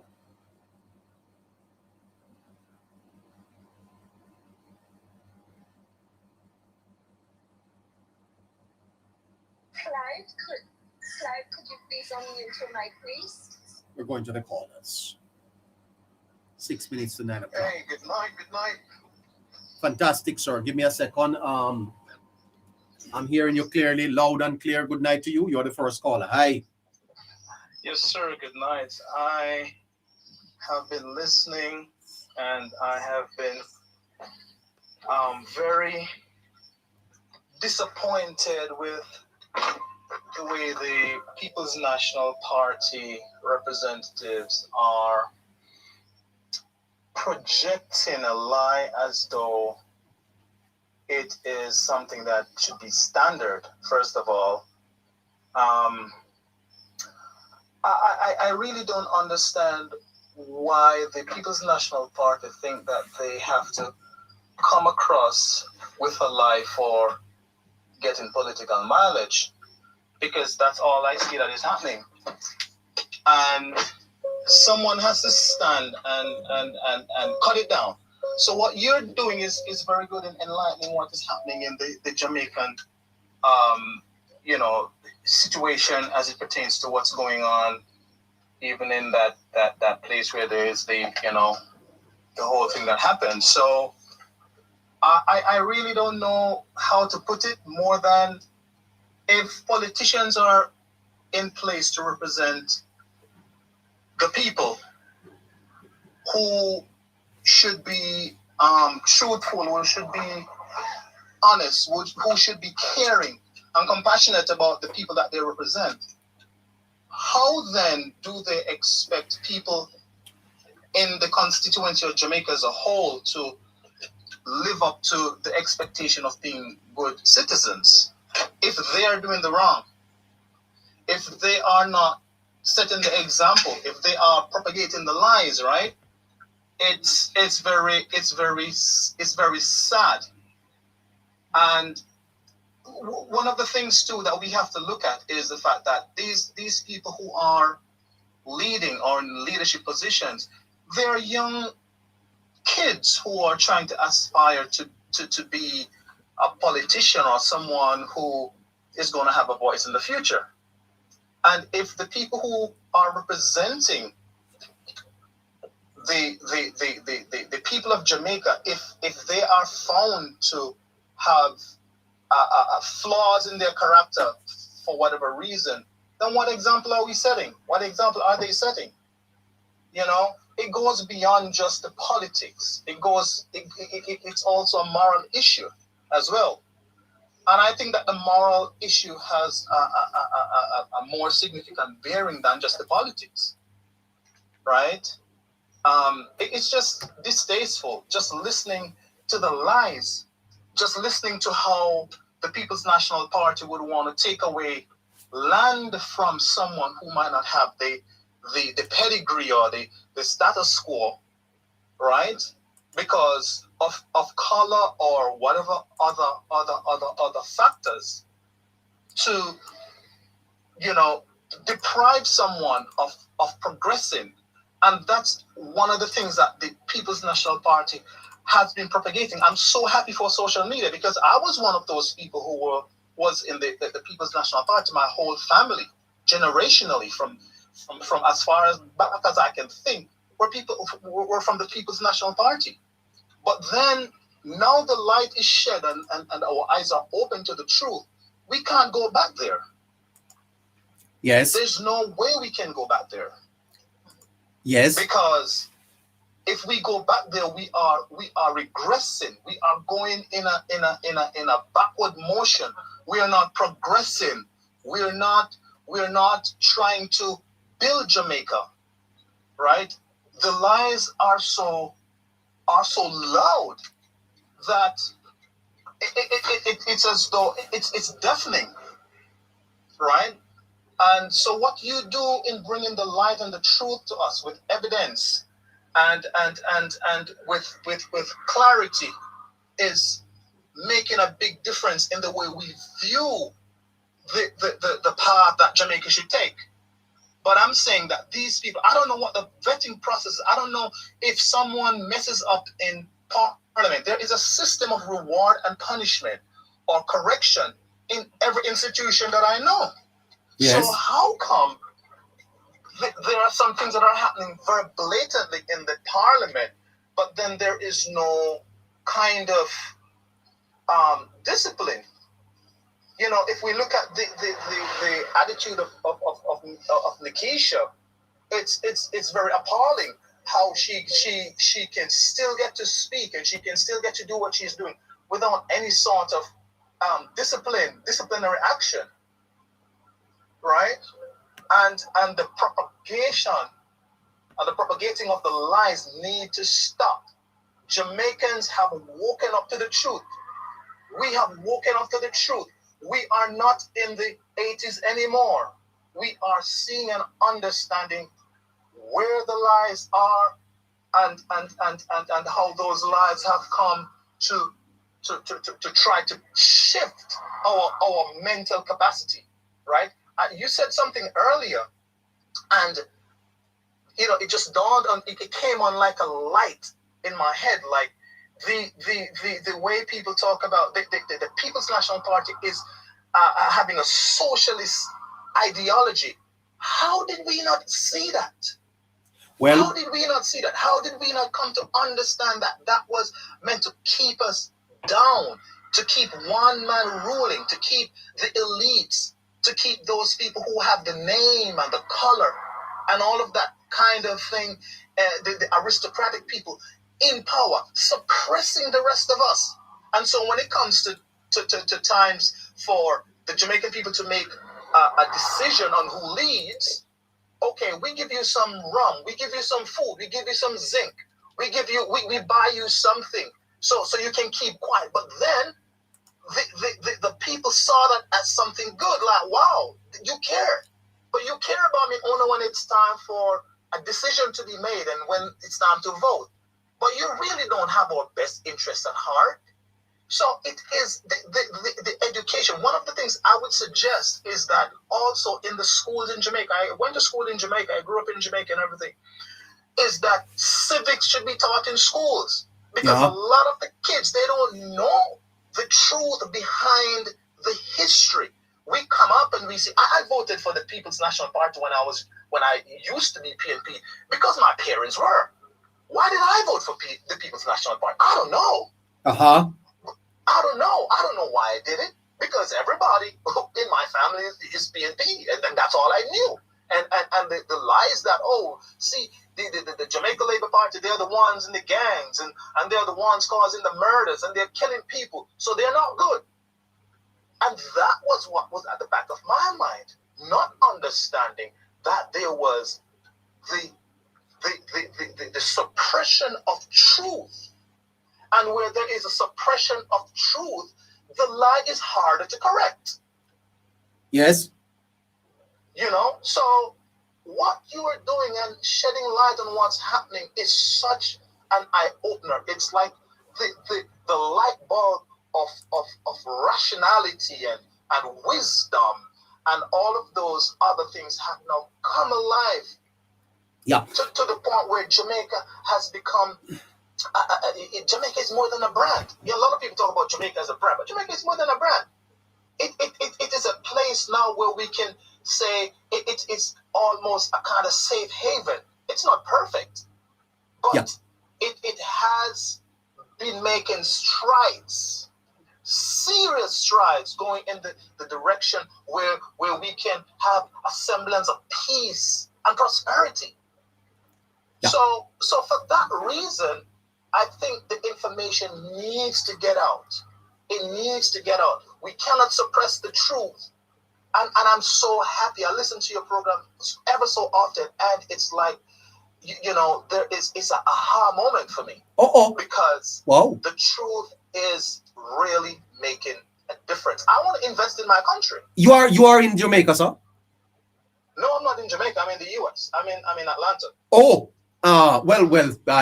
I'm flabbergasted. So with your compliments of the program, I thank my team. Yes. Let me ask you this though.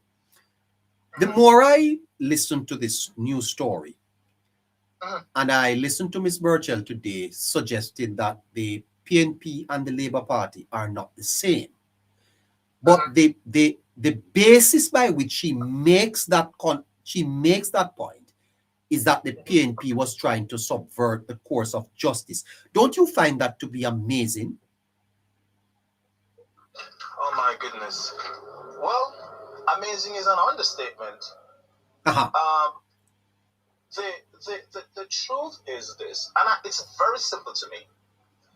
If I acquire any sort of property, that becomes my personal right to that property. Yes. And it doesn't necessarily have to be land. It could be a car, it could be a home, it could be whatever item that it could be an equipment. Now that becomes my personal right. The personal right that I have to that item, that equipment, that property, on the basis of my not needing that equipment or property at a specific time, is my right. Yes. So if I get an equipment and I decide that, okay, well, I don't need to use this just yet. I need to put it down. Maybe I got this equipment because the deal was good. Maybe I got a piece of land because, and I hear this all the time. You see people selling cheap lands, and you can get lots of that piece of land for a good price. Okay, the fact remains, it's mine. It's mine. It does not take away the truth that it's mine. Now, if someone decides, okay, well, the person who purchased this equipment or this land is not around, I don't see any activity happening on it, so now I can go on it. I can, just take this over because I decide that I want it. It does not give anybody the right to do that, right? And if a political party Yes. is behind that kind of Yes. action or attitude, and then it is brought to the legal system where the legal system has to rule on it. You made a very important point earlier that the legal system will shackle you. It shackles you to the point where you are bounded by certain rules and conditions, and those rules and conditions are, if they are breached, then you are in contravention of that law, right?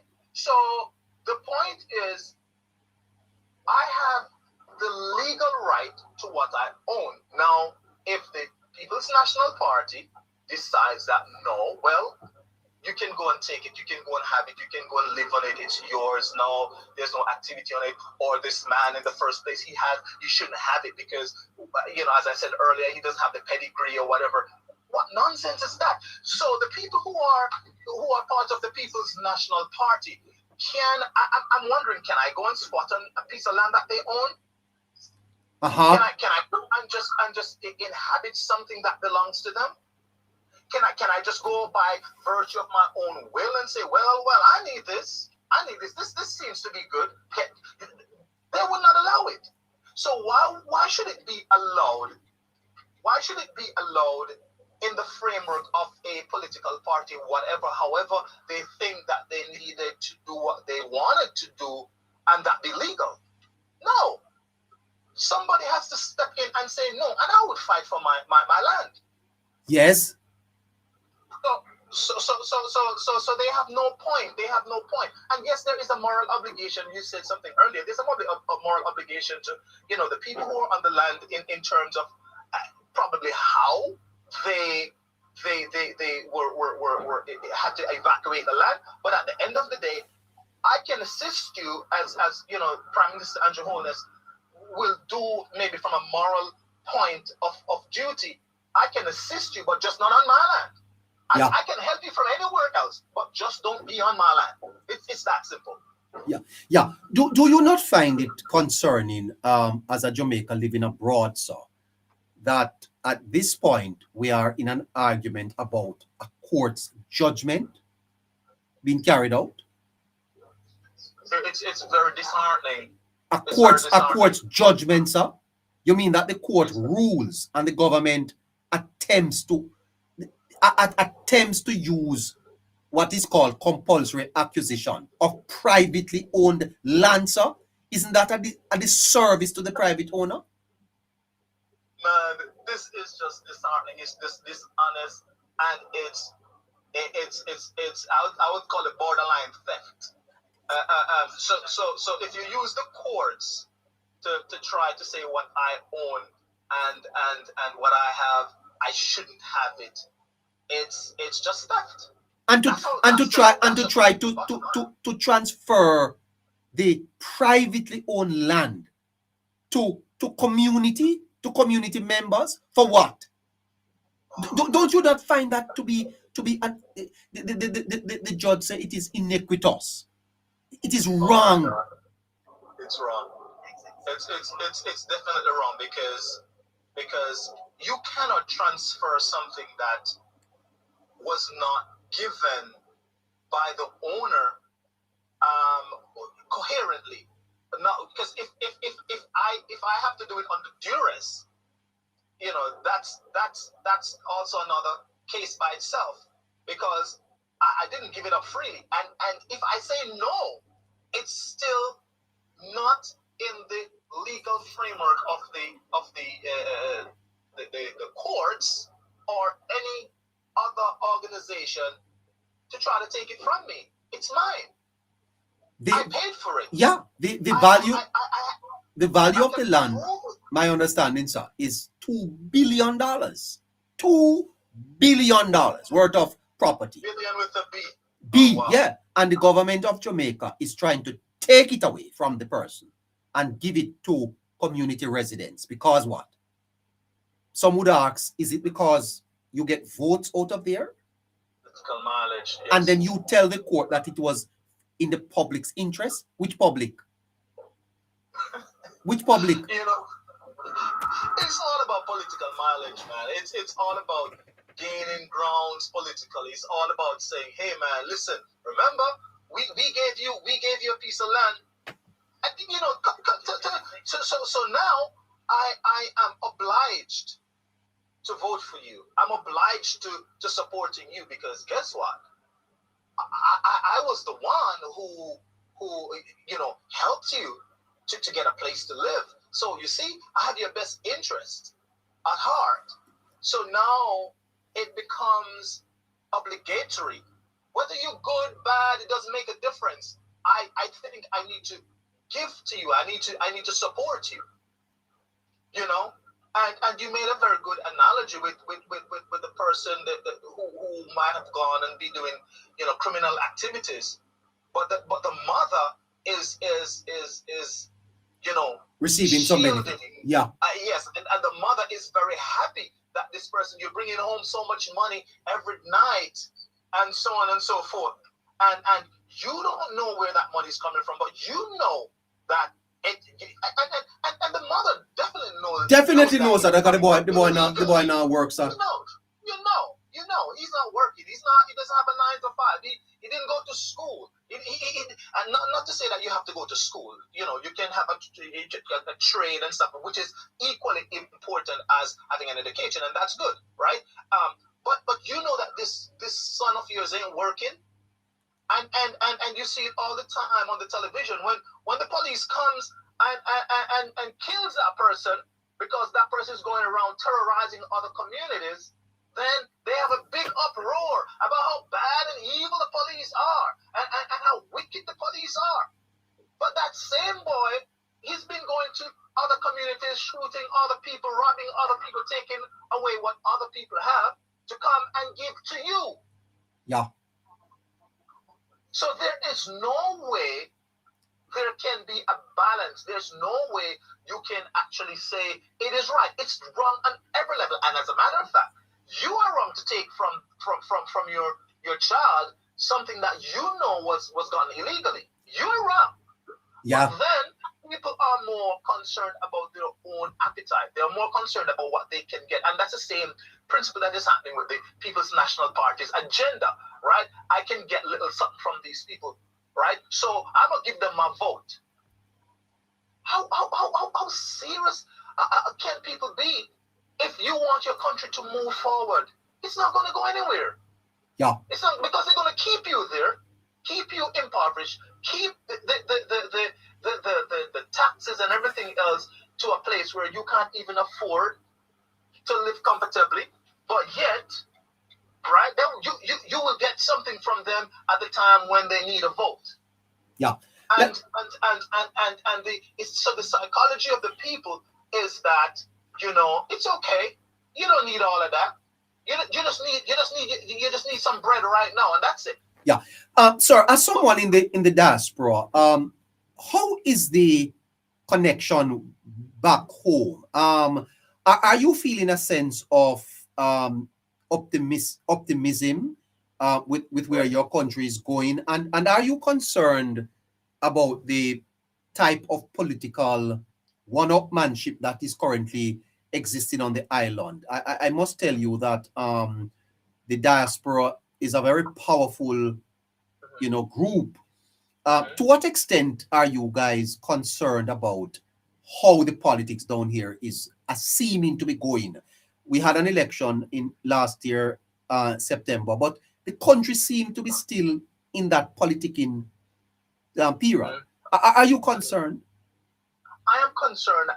There are many things I can say about that. The one is I'm very optimistic. Yes. I'm optimistic that the way, Prime Minister Andrew Holness is doing things, he's not really so much listening to the noise. That's one of the things that, as a leader, you have noticed. You have noticed that. I noticed that. I noticed he's kind of silent when it comes to things that really doesn't need to be addressed especially if a topic is just hot on the from the press and all of this thing. I was listening to the whole thing with Isaac Buchanan and all these other issues. Nikita Burchell, she's been in the news too for her craziness and how she behaves in Parliament and Damien Crawford and all that. So we see what's going on. And that it goes back to what I said earlier, that how do you get information out of Jamaica? What are the sources you guys are using? Sources are the podcast, social media. You guys are doing a phenomenal job. This is one of the things that people don't understand in Jamaica. People who live in Jamaica, they think that, okay, I'm just in Jamaica and I'm just doing something to bring information, and you just think it's generic. No, it's a powerful tool. Yes. What you guys are using, it's so powerful. It is enlightening the darkness that we were living in. Are you saying that the people in the diaspora are listening to these podcasts? We are listening to a podcast. We are listening. We are following closely. And it gives us a sense of optimism. Let me tell you, when I left Jamaica, I never really left Jamaica with an intention to really come back to Jamaica like that. Oh, yes. I visited some, but now I'm thinking, Lord. You are thinking about coming back home? I'm thinking about investing at some point, yes. But especially in terms of investing. Would you want to tell me, sir, you're a teacher, sir? Oh my God. I used to teach, but I've been in the classroom. I actually went to Bethlehem Teachers College and so on. So I understand the system in Jamaica and stuff, right? And as you asked earlier, going back to that point, I'm very optimistic about what Jamaica has to offer. Let me tell you something. Yes. Jamaica in America, because I'm in the US, Jamaica is respected. Hold on. Respected? Jamaica is respected. I'm not just talking from Jamaica has always been a brand. With all of the names and the talents we got, the Usain Bolts and the Bob Marleys and the Marcus Garveys and so on. But Jamaica, when Andrew Holness, when the Prime Minister comes to any meeting or any kind of governmental duties here, people respect the Jamaica brand. I'm telling you. What you saying to me? It's not like I was some years ago. So and you're saying to me that when going in a way. When you left, Jamaica never had that respect? Yes. No? No. Jamaica never had that respect. Jamaica was always a brand. Don't get me wrong. Yes, it was always a brand. Jamaica always had that kind of reggae vibes and all of that going for it. Yeah, the Bob Marley, it started to get a little bit more prominent with the Usain Bolt and Shelley and Fraser, and so on. But now what the Prime Minister is doing, listen. Oh my God. Creating the infrastructure and changing the game. Listen, man. That man is so respected. You don't pay attention to what the PNP is saying. Right? They are, it's like a drowning man catching after a straw, right? It's like a drowning man catching after a straw. But I'm telling you that the statesmanship of Prime Minister Andrew Holness is second to none. I'm telling you. Oh boy. I know there are people from different parts of the world, like African nations, that they are blogging about Jamaica. I'm like, but these people are from Nairobi or Kenya. Oh, what a rock stone you're saying to me, sir. And they're talking about Jamaica. Yes. Yes. Because Jamaica is a brand that I'm telling you, I'm not saying Jamaica is perfect, but I'm telling you, the way Dr. Andrew Holness is pushing and the way Jamaica is going, it is very, very solid in the minds of people. In the diaspora, and you said earlier that you when you left, you were not thinking of returning home to live, but now you are? Of course. You are, sir? Of course. Because Jamaica has a lot. more to offer in terms of even when I look at the crime rate and stuff like that. I'm not saying everything is perfect. Don't get me wrong. Yes. Don't get me wrong. Because everywhere you go, there will always be some a form of work to be done. Whether it is going to be in the criminal justice system, whether it's education, whether it is healthcare, there is going to be work to be done. Say in America there is work to be done, to be honest. But the truth is, Jamaica is on an upward trajectory. Jamaica is doing better. Jamaica is looking better. Jamaica is gaining grounds. Jamaica is going from strength to strength. Jamaica is having a seat at the table. Jamaica is having a talk. Their voice. People now listen. Like, okay, let's hear what the Prime Minister say. Oh, let's. Oh, you're from Jamaica. Hey, listen, even here, I'm at some places and people are like, you're from Jamaica? It's such a big thing. I'm telling you. Oh boy! Wow! It is such a big thing. But the people who live there, they don't really get it. I think they don't understand the magnitude of what Jamaica has to offer, and that is why I'm so upset when these politicians, with the negativity and the political mileage that they're trying to gain, they try to distort the progress Jamaica has made. They try to distort where Jamaica is going. They try to distort the truth. You understand? And that is the biggest problem. But you guys are doing an excellent job. You guys are doing a fantastic job. And you have to continue. I'm telling you all, you have to continue. Do not allow anybody to allow you guys to change course. Because there are going to be the naysayers. There are going to be those people that do not agree or appreciate what you do. But the truth of the matter is you have to keep going. You have to keep pushing. You cannot change course. I'm encouraging you all to do that.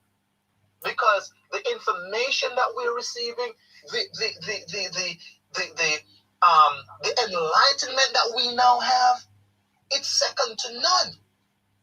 Right? Wow. It's second to none, and I have to commend you. You're doing a great job. Well, right? Look at that. Oh, boy, I tell you. Yes. I never realized that, sir. You have to continue. You have to continue, and do not let anybody allow you to not do what you need to do.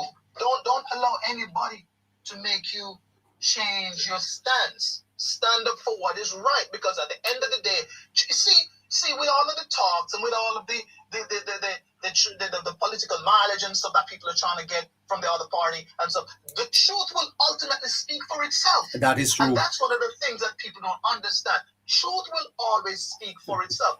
You don't have to wrestle and fight. The truth will always be outstanding. To say, okay, look what Prime Minister Andrew Holness did. Look what he did. Yes. Look what he did.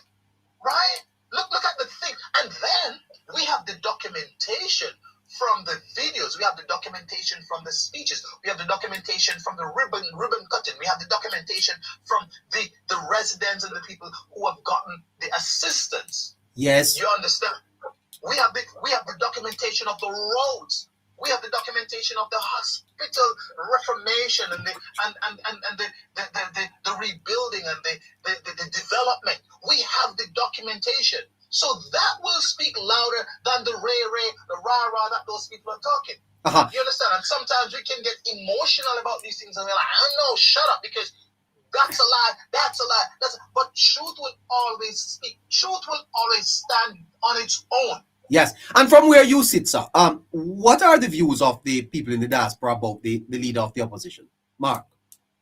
Okay, so the general view, because other people in the diaspora will also be partisan Yes. to the PNP, right? But the general overall view is that Dr. Andrew Holness is doing a great job, and that the People's National Party the leader of the People's National Party, we think the overall view, the general view is that he's not really fit. Oh, that is what hold on. That is what the people in the diaspora are saying. He's not fit. The overall view, yes, sir. The overall view is that Mark Golding is not fit to be the leader of Jamaica. What you saying to me? Overall view, of course. Oh God. Of course. It's not. It's the whole psychological, psychosocial attitude. He's not really fit for leading Jamaica. I can't speak for everybody, but I'm just talking about giving an overall, general consensus. Because you're still going to have people that will support Mark Golding. But the truth is, where he stands, from where he stands, and from where he governs at least. Because look at the faction in the People's National Party. If you tell me that you're a great leader, but there's faction and you can't correct the faction in your own party, then are you fit for governance and governing a country?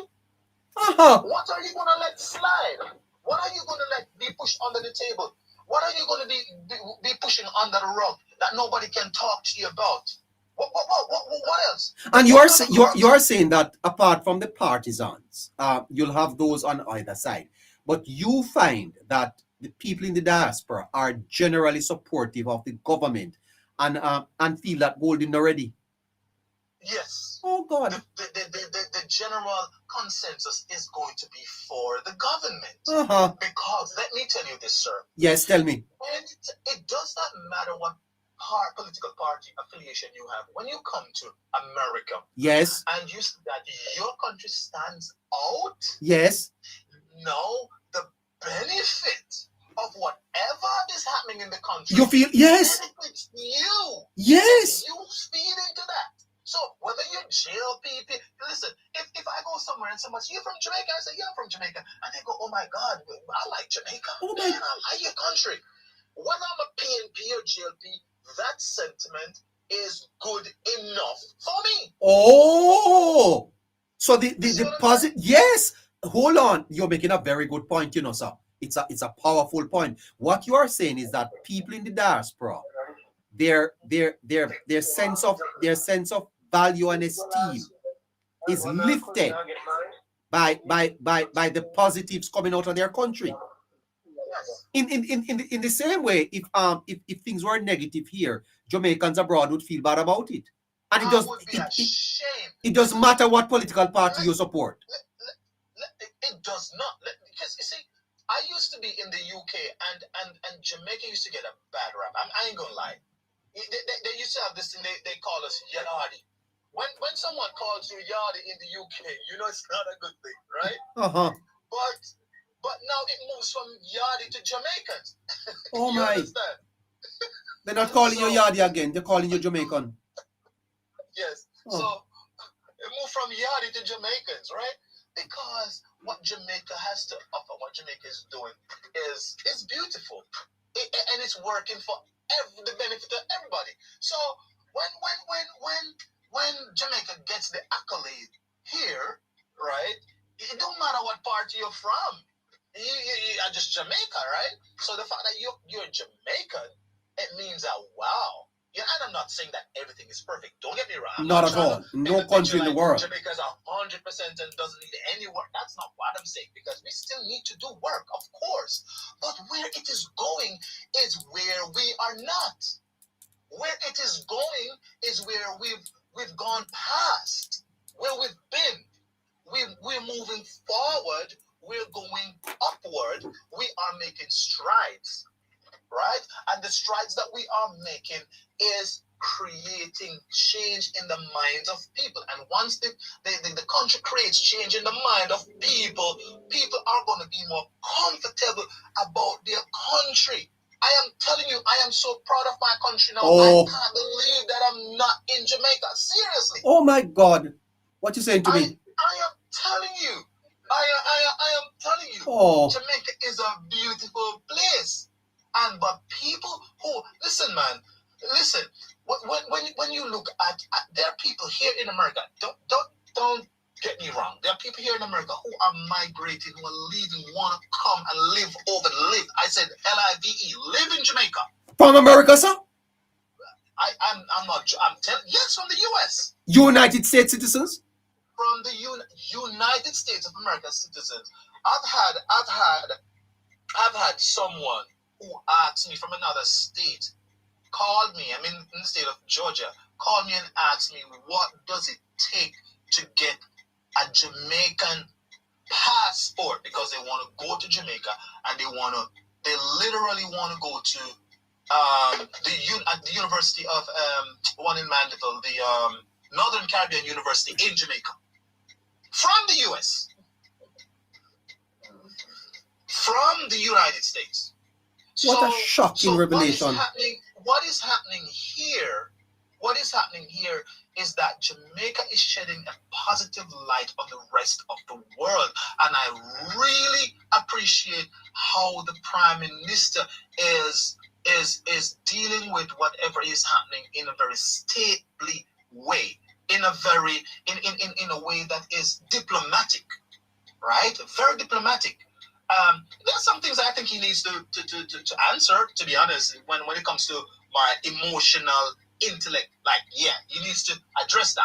But then, you know, I see him at meetings, and there might be people from the People's National Party in some of those meetings, and he'll say something like, my very good friend, so and so and so and so, and I'm like, okay, then that's very diplomatic right there, because he knows that these people, I think they were having a demonstration in Kingston and something like that, and the people who were conducting the demonstration or something of that effect, I can't remember exactly what it was.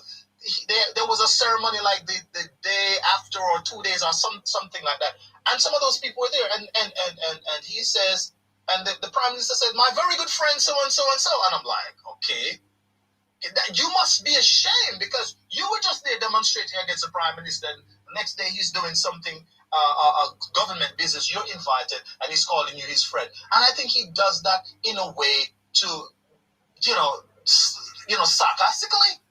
I would put it like that. I don't know for sure, but like, come on. So Jamaica is moving in a positive way, and we all are proud. We all are proud. We all are proud.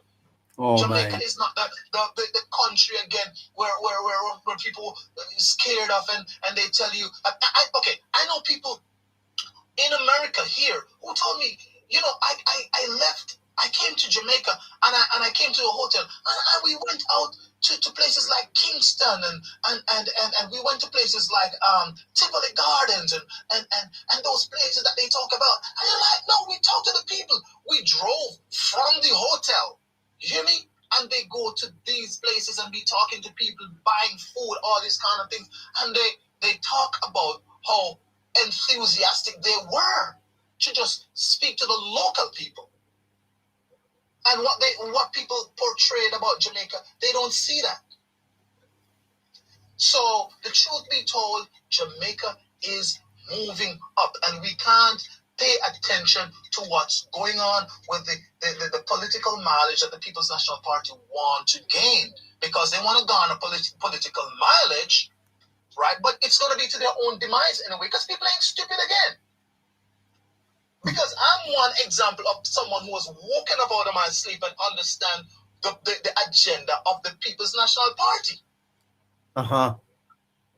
And when you come out of something that was holding you hostage and bound, you can't go back. Uh-huh. You cannot go back. I'm very enthusiastic about this. That's why I keep going. But you know, I just had to come on tonight, man, because what is going, what you guys are doing a great job. I'm telling you. You all cannot stop doing this, because the eyes of the people are enlightened. Well, thank you so much, sir. You're welcome, sir. You to come again. Yes, sir. I certainly will. And spread the word over there in the US. Let them support the program. You hear? Sure, for sure. Yes. Definitely. Yeah, all right. Definitely. Great. Thank you. Tell them to watch us on YouTube. Yes, definitely. Yeah, man. Take care. Bye-bye, Clive. All right, you too. Yeah, take care now. Bye-bye. Uh-huh. All right. What a fantastic caller that was, out of the United States. Wow. Very, very good. So to good night. So to neighbor, I want to say something, but I don't want to spoil the energy. So I will just hold back until very interesting and good ideas. Seeing that someone abroad, Jamaican, talking so good. It's very enlightening. I will just hold my peace until probably when if someone may come and stir up something, then I will come and say what I want to say. No man, you go right ahead. We go right ahead, sir. Okay.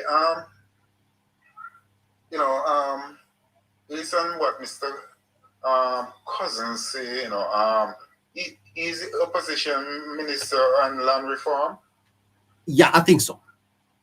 Yeah. Who was it before him? Who did he replace? I think it's Azan. Okay. Well, this thing been going on for a while, and it's never one day bring up the issue in Parliament so that the government could have a look at it. Uh-huh. I'm saying that what they're trying to do is shift the problem from themselves to the government and say it is your baby now. You deal it, you close it, you address it, you school it. You understand? If they had raised the issue to the government, but I don't hold on. I don't know that this is a matter that makes sense raised in a parliament, sir. There is a court ruling. No, what I'm saying, I know that, but at least point it out, we're gonna have this situation which may explode, and we don't want it to explode. So how can you deal with all this? It's a court issue, and then probably government could have looked at it and said, okay, just wait until the court finish with it or whatever, and then see if we can talk to the owner and see what we can do. I'm going to repeat, sir. There was a court ruling. Okay. Once the court rules, sir, the matter becomes a matter of the law. Politicians are not to intervene in a judgment made by a court. Yeah, I understand that. And so Parliament now have if they you know where the Parliament can come in, sir, change the law. If the Parliament is not satisfied, there is a law that the government use under the Housing Act, or the act it has to do with land acquisition, and it says that the government can acquire land if the land is to be used in the public's interest. Okay, sir? Okay, yeah. There was a matter, the matter was taken to court, the court ruled, the government appealed, the court dismissed the appeal, the argument done. So why is it that they are emphasizing that the government deal with it? What do you mean deal with it? It's a government problem. What problem? They should have, take it to the Privy Council or whatever. It could have gone to the Privy Council, sir, but the government chose not to take it there, probably because they thought they would have lost. Because it is as clear as day. The law says you cannot take away people's private land. You're wasting your time. Mm-hmm. Oh. Understand. You understand, sir? Yeah, I understand that. Good. Okay. So there is there's nothing for the Parliament to discuss, sir. The Parliament, let me tell you something, you see, sir. I hope that this is not a reversal of the progress we have made since independence. Because for us to be up here tonight arguing about a court ruling is very sad, sir. It's true. It's really true. Yes, because we must respect separation of powers. Very, very important. And when I hear people talking about Prime Minister know about demolition, those people are talking rubbish, sir. Rubbish. No, I don't buy that story, you know. I don't buy that. Because you can in your house something happen and people still gonna blame you that you know about when you don't know about it. You understand? So I don't buy that story. Yeah. There is no matter for Parliament, sir. The matter was ruled by the court. The court said, get off the man land. The government of Jamaica should have insisted that the court's ruling was observed. And for the PNP to be coming out today to say that they are not like the JLP, suggesting that they wanted the people to be kept on the land, is very, very concerning. It's very, very concerning. It's not a nice look for the country, and it's not a nice, good look for the PNP. Did you know, sir, that the judge said that it appears as if it's because Mr. Chisholm was not from a group of families with. Yeah, sorry, neighbor. I want to ask that, if Mr. Chisholm was a black man. Well, I don't know what his color. I don't know what his color is, but the court observed, sir, that based on the PNP, him shouldn't own so much land. Or he was a poor man. Well, I'm more rich and poor. But can you imagine that, sir? Can you imagine that? Can you imagine you Herbert, work hard, and you buy 20-acre land, and somehow in 10 years' time or so, a government is going to take you to court because they want it? I do laugh, because this is really silly, Then what is the difference? What is the difference if you open a supermarket or a garage or a furniture store or a hardware? What is the difference between the government saying that man your hardware too big, we are taking from him? You're not supposed to have it. You're not supposed to have it. Come on, man. Come on. Listen, the people of Cooper's Pen have my regards. They do. That's true. Yeah. I give them my regards, but I cannot support them living on land that doesn't belong to them. So can't. Cannot support it, sir. Give it up, man. Just give it up free, man. You're going into it's your mistake. And I believe, sir, that Jamaica must begin a discussion that everybody will live on people land when for them in Jamaica. If come off. Yes, that's true. Now we must begin a process that we notify everybody. The land no belong to you. We have to start some discussion about how you are going to remove. So long as the landowner wanting land. Yeah. If he no want it, well, the government compensate him for it or so. Or whatever happens.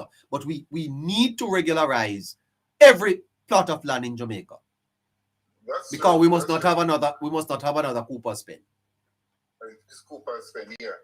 And where there is other popping up, the government may step in and deal with it once it's not in a court situation. Thank you so much, sir. Understand? Yes, sir. Take care of yourself. All the best, sir. Mm-hmm. If anything else, I will come back on. Just give somebody else, I don't want to spoil the energy, Nice conversation earlier on. Thank you. Thank you, sir. I'll come back on me if anybody say anything and I have anything else to say. Okay, Thank yeah. you very much. Thank you too. Winston, hi. Hi, neighbor. Yes, I can give you 5 minutes. Good night, neighbor. Yes. I don't know if I can unpack all I have to say in 5 minutes. Well. But anyhow, I thank you for letting me come on. Anyhow, neighbor, I'm going to say this to you. I am asking the question this evening, tonight. Where are the church leaders of this country who take upon themselves that they have a responsibility to help to shape the society in a moral direction? Where the church leaders of this country see that this country is embroiled in propaganda and lies, and it is destroying the reputation of the country. We are already. It is so sad, neighbor, that when you scroll up through TikTok, you hear Jamaican who are living in the diaspora who are planning to demonstrate against a very one country in the country where they reside over nothing but lies and falsehood. Oh, we are said to me. And nobody from the church, nobody from the private sector association, nobody from the Chamber of Commerce, nobody from the university, nobody from the so-called civic group is coming out and say, hey, let us halt for a minute. Is this Jamaica we want to have? Why are we doing this? Why are we doing this? Yes. The question must be asked. What have Andrew Holness and his wife have done so bad to the Jamaican people? Why so much hate is developing against this man? It's because this man have a vision for Jamaica to be a better country. That's why so much hate and bitterness develop against the Prime Minister, that people in their right mind can try to associate the government with something that the government have nothing to do with. And people believe it. People is selling it to the international arena that this is what happening in Jamaica and this is what the government is doing in Jamaica.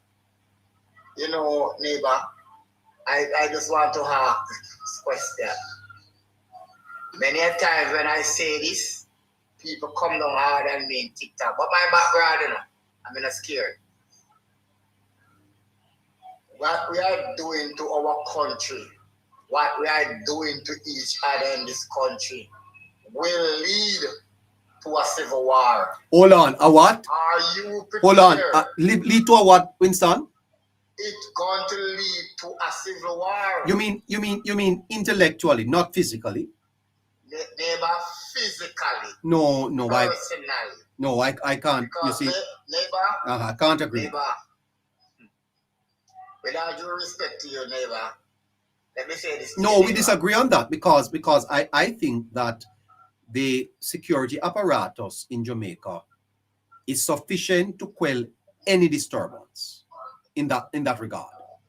What I think will happen in Jamaica is that they fight the political war, and when I said war here, no, I'm not speaking of a physical war of ideas and views, and the fractiousness is going to increase, but not civil war. So civil war days done, because you're now talking about tribes. Because for you to have a civil war, you know, sir, it would mean that the Jamaica Labour Party supporters would need to be engaged in that, and I don't see them happening. Hold on a minute there, Winston. Scratchy.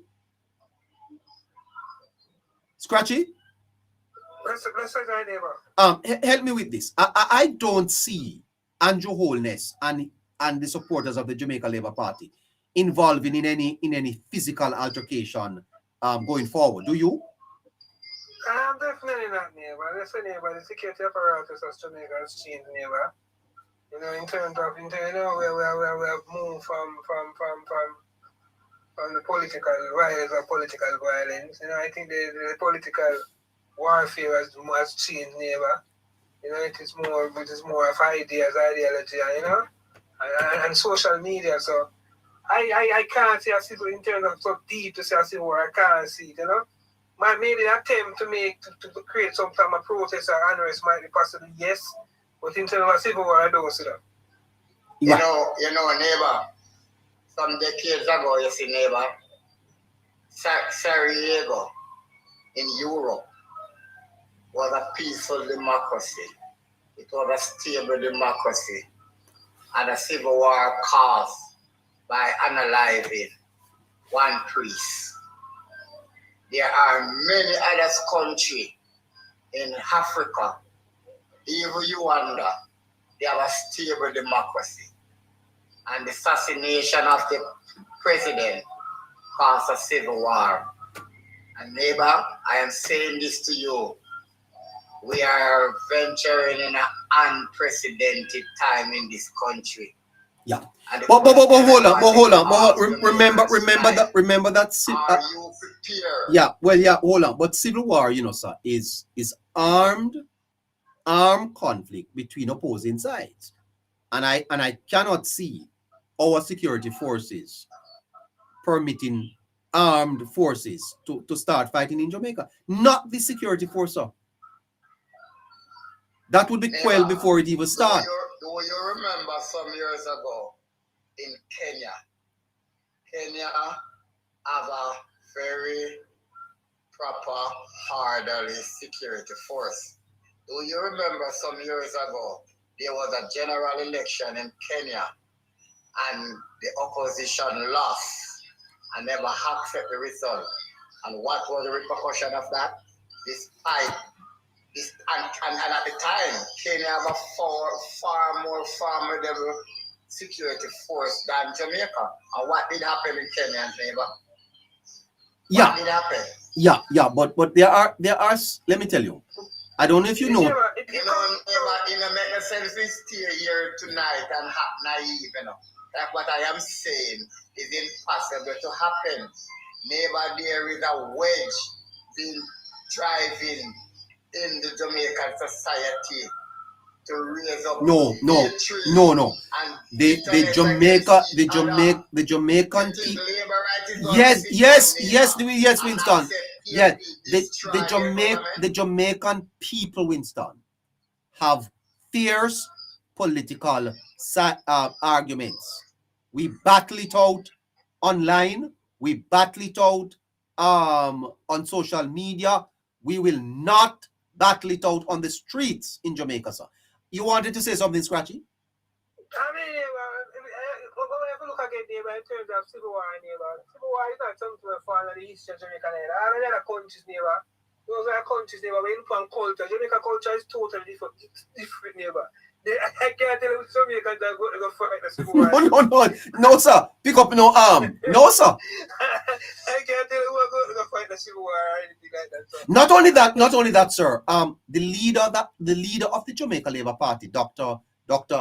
Andrew Michael Holness, is not into no civil war, sir. He's into law and order, and I'm telling you, anyhow, you listen to me. You see, you think it's because the government is weak. The government is not weak enough, sir. People are allowed to protest. People are allowed under the law to gather and to have peaceful protests. People are allowed to come online and have their views. Mark my word, Jamaica. Anyone in a Jamaica who tried to disturb the peace will be arrested and locked up for it. Mark my word. Anyone who tried to break out war in a Jamaica, any civil war in a Jamaica, will be curtailed by the JCF and the JDF before it even pop out. I saw the other day a little man online named Mr. Fire. What name? Fire. Marvin Fire. I try a thing. Not go nowhere. When he called for a protest, the people went to the beach, sir. The beach. So neighbor. Yeah. Last week, when we have those people in Trelawney were evicted of the people and property, and Jamaicans coming out on social media calling for Jamaicans to attack hotels that is associated with this property. What you call that, neighbor? And I'm saying those people are irresponsible, and I'm saying have the security force reacted to such thing, neighbor? I don't know. I think they have. Yes, they have. They have, sir. They They have, not because you and I don't hear about it or know about it, don't mean that they. Why they never started? Why they not try something? Let me tell you something, Winston. I am telling you that the state in Jamaica is a powerful state. The security forces have the intelligence. They have the backing of powerful country, a powerful country like the United States. No civil war will break out in Jamaica, sir. The economic. I would love to be wrong, neighbor. No, I'm not dismissing your concerns that online there is a vibe, but a half-wits are chat, sir. Some half-wits. People with a microphone and a phone trying to get taps and roses and make $2 little $. Half with them. Then they can't start civil war, sir. They can't start no. You know, neighbor, let me say this, neighbor. The Jamaican society is not immune to what I am saying. And the level of ignorance and dunceness that is in this society, it makes you cough and spit to know that, to come to the realization that this level of ignorance is in your society that you call your country. I agree with the ignorance, but and I'm sure that you know of the political involvement of both parties in the 1980 election that cost a year which saw over 800 people unalived. We are far from that now, sir. First of all, I am not saying that there are not arms in Jamaica, but take it up now. Take it up and see if the police don't find you. Take it up. The intelligence, the intelligence apparatus of the police force is vastly improved and increased. That they will be well aware of anyone planning these things, and it will be curtailed in no time. Go ahead, producer. I'm sorry to interrupt, neighbor, but I would like to take the opportunity to thank our listeners on X who are tuning in. Thank you for joining us, and just want to let you know that we're here Monday to Thursdays at 7 p.m. Jamaica time until 10 p.m. and Fridays at 8 p.m. and Sundays at 6 p.m. Yeah. Thank you so much for tuning in. I will say this to you, people. I am not a member of no club, team, nor I'm not a cult member.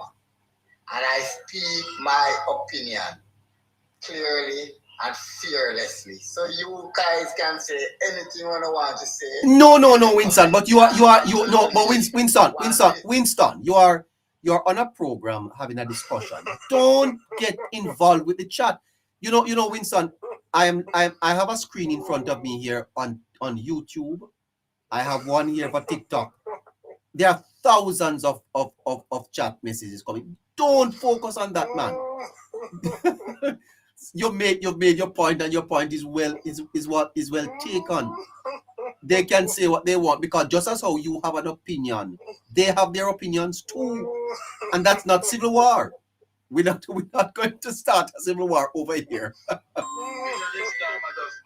Huh? Opinions are lying in the streets all over the world. Yeah. Nobody have to. Yeah. He's gone. I'm sorry. He left. But in all truth and in fact, though, I think Winston may be concerned, and I appreciate the concern he has. But I think Winston is a little bit over the edge when he speaks of civil war. That is not going to happen. Jamaica come a far way, sir. The same Jamaica that we are all proud of. We need to understand where we have come, even as a mature democracy. I'm talking about the people of Jamaica. You think we are going to pick up arms and go out there, PNP and JLP a fight? For the last 3 elections, I saw JLP and PNP dancing together, changing. No, man, those days are done. You don't agree, Chops? 100%, neighbor. Those days that Winston is dreaming about is behind us long time. Winston is way over my head, man. Way over my head. Yeah. Listen, if we didn't have a civil war in 1980, 79, 1976, when the opposition called a state of emergency and locked up the opposition. When the government called a state of emergency in 1976 and locked up its opposition. If we didn't have a civil war then, if we didn't have a civil war in 1979, going into 1980 election, why would we have a civil war now? Crazy? Yeah, I think Winston probably is concerned about the tension in the politics. And Anita, listen to me. Have you looked at the UK politics? There's no tension in our politics neither, you know. When I tell you. Yeah, you look at the American politics. Do you listen to Fox and MSNBC? You must listen to the American podcasters how they class them president. Some of the things they say about President Trump. Listen to me. Politics The temperature in those countries are way higher, scratchy, and everybody else way higher than it is in Jamaica. Jamaica is not even remotely close. Look at Britain over the last 5 years. How many prime ministers have they changed? Come on, Winston, man. Come on. Jamaica's democracy is alive and well. And listen, you mentioned something a while ago, neighbor, that is very, not just noteworthy, it needs to be repeated. Because I think people misunderstand sometimes. The last elections are the last 3 elections from 2016 coming on. But matter of fact, even before that, we saw where both Labour Rights and PNP were just using the politics as a hustling ground and an opportunity to enjoy themselves and exercise their franchise in a democratic way. The days of Labour Rights versus PNP and you can't go over there, so listen, those days are gone. There was a time when you couldn't even wear a school uniform that was green or orange. Quite true. Those days are gone. Those days Quite are gone. Not only that, Charles, but I don't think a lot of people realize, that although the parliament seems rambunctious in a wise, those parliamentarians are not enemies, Absolutely not. Okay. Absolutely not. Don't bother think But that. but did you hear Isaac Buchanan mention it the other day on his live? Yes. Don't think that they're not. Just when the Prime Minister went down to Westmoreland, Dayton Campbell was there laughing and bowing. Of course. the same. And look at the two of them in Parliament. The Prime Minister are shouting, "You are a bully! You are a bully!" Eh? Let me tell you something. It's only at the lower level, underneath the mango tree, that mangoes spoil. Oh. Spoil on the tree. You hear me? Yes. Mangoes only spoil when you drop off of the tree and stay underneath the ground for too long. In other words, and I'm saying this in no disrespectful way, that's just humor. But the lower you are on the pole is the more you operate in that manner, where you take things that serious. Yeah. In other words, some of these people coming online come tell people to suck their mother. No realize that the Prime Minister would never tell that to Mark Golding. No, sir. Never, ever. And I don't think, and that's one of the things. Let me tell you something, neighbor. I am somebody who occupied this space on social media, been on social media for a while. And I went through what I could consider a transition period as well. Because there was a time when I used to be rough out there too. Right? And you grow, you mature, you realize that, why am I being upset with a comrade because I'm so stupid? Me hear the stupid comrades out there, but me realize you can't take them too serious. And you can't take them serious to the extent that, start to take it beyond social media. So when I get off the phone, I get off the live or whatever platform there is, that's it for me. If I said I happen to be in a space that I had to host Mark Golding, the opposition leader, and you are well known, Chops Media, and no comrade has ever put any violence to you. None. Never. Yeah, I'm telling you. Never. I'm telling you. I walk all up and down the place and I hear people call neighbor. I don't know who they. I don't know who they are. I don't care who they be. Neighbor. I'm when I close the live, sir, I am a Jamaican. The only thing I am upset about is when persons are going to tarnish your reputation, or they're going to malign your character. I take offense to that. Yeah. And I try my best not to do that to anybody else either. Yeah. I'm not going to call anybody out of their names. I'm not going to accuse people of things I don't know anything about. I'm not going to do it, and I don't encourage anybody to do it either. Yeah. Let me pick you a little bit before I have to go, Chops.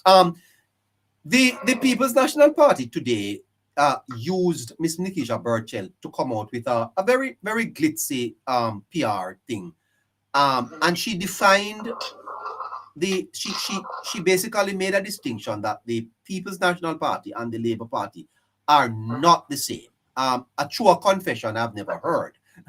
but in essence though, what she's saying and admitting without knowing that she's admitting it is that the PNP really does not respect the rule of law. And in that regard, them and the Labour Party are different. Isn't that a telling admission to be made by a somewhat senior member of the party? As you've said it a while ago, truer words have never been spoken. And it's just a fact. We are not the same. And we had a campaign on that in 2014. Not 2014, in 2024. That we are not the same. We are different. And I think she's absolutely correct. I think one of the things that she might need to do is expand on it a little bit more by line explaining to the voters why we are not the same. Our policies are not the same. The way we conduct ourselves are not the same. The way we treat people are not the same. One is ideologically driven, the PNP that is, and the other is totally the opposite. If you look at the economic model practiced by both, we are not the same. So she's absolutely correct, neighbor.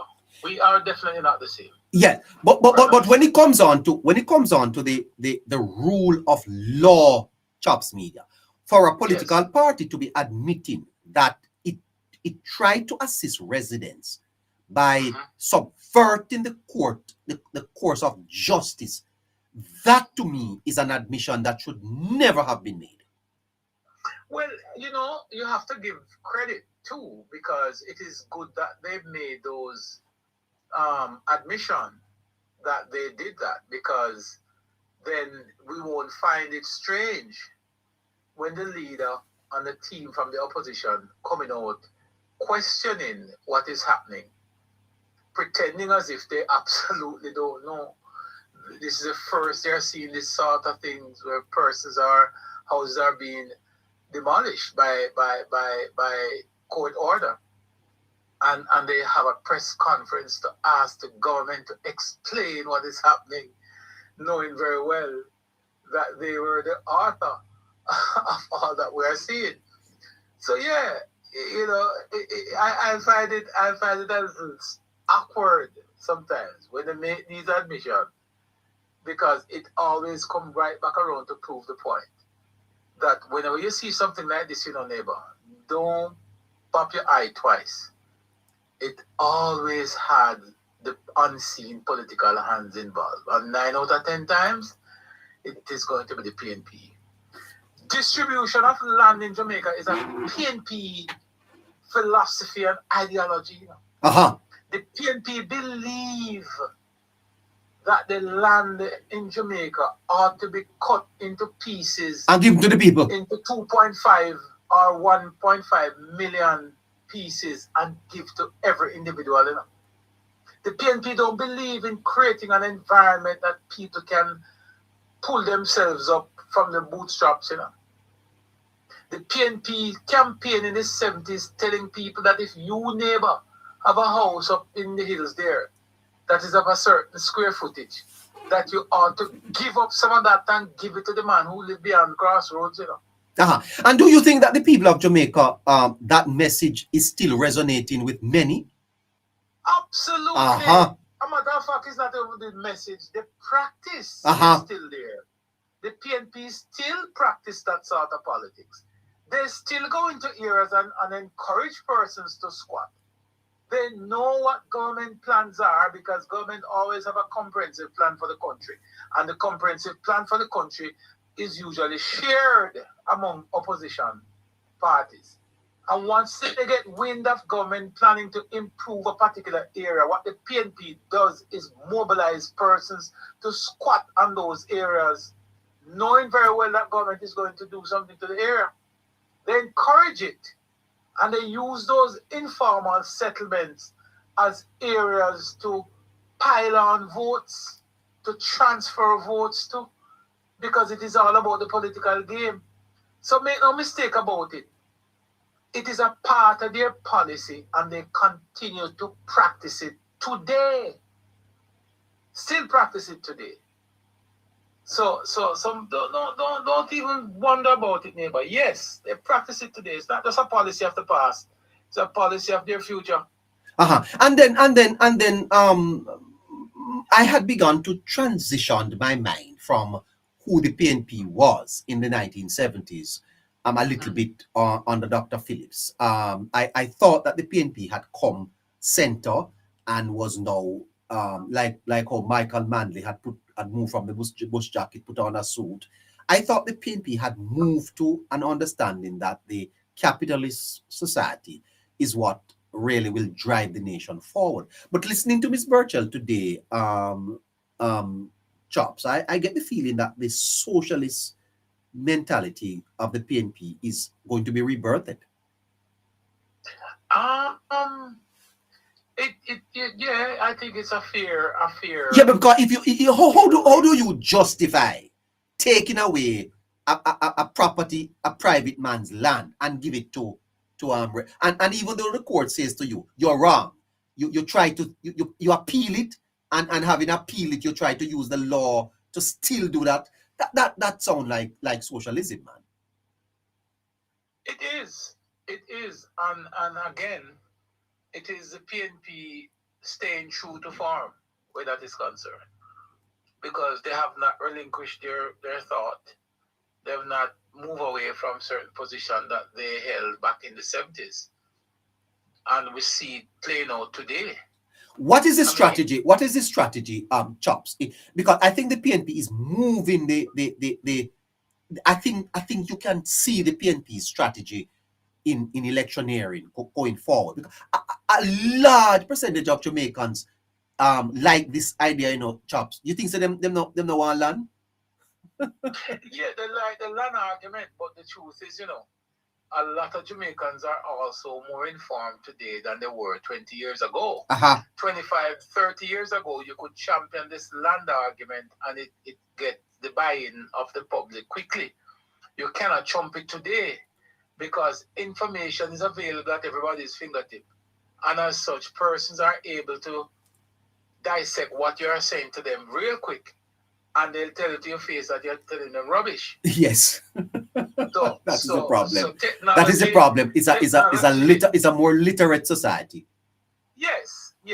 And information, and a lot of information is out there and available. And a lot of information. So years ago, you could come and tell people what was happening, and they would have to believe you because you were the only source of good, credible information. Information is available literally at your fingertip these days. So what you used to could get away with a few years ago, you can't get away with it today. Not gonna happen. Okay. I'm out of time, Chops. Take care of yourself. All the best to you, man. Always good to stop by and share my thoughts. Blessings to everybody. Indeed. Have a good night, Caroline. Indeed. Scratchy and all the folks. Okay. YouTube, X, Facebook, all the marvelous people who tuned in tonight. Thank you. This is my second shift. I was here earlier this morning, and I'm back with you again tonight. I promise you, I'll be back tomorrow at 7 o'clock. God give me strength. I will be back with you at 7 o'clock tomorrow. And I want you to set your watches and your clocks. TikTok, Facebook, YouTube, X, your neighbor will be back 7 o'clock on the Hello Neighbor Show. Thank you for your support. Please remember, we are always growing. We are always in need of support. The Zelle account is going across your screen, 954-635-8732. that was too fast for you. 954-635-8732, or you can cash up $Caroline Perrier. There it is at the bottom of your screen. Until I join you again tomorrow, have a fantastic night. If you are on YouTube, please subscribe to the channel. If you are in the United States, please watch the videos, subscribe to the channel, share the videos. If you are in the UK, we have something special planned for you, because we realize that our UK audience cannot watch the program while we're on because of the time difference. So we are going to do something special for our viewers in the United Kingdom. All right? We're going to watch your time, and we're going to try and see if we can plan a special program to be on while you're on. We want to grow our audience in the UK and also in Canada. Caroline Bernard, you didn't get a notification? Well, I wonder why. Set your notification and join us again. You hear tomorrow. Take care, YouTube. Bye-bye. Take care of yourselves. Bye-bye. All right. Let's go over to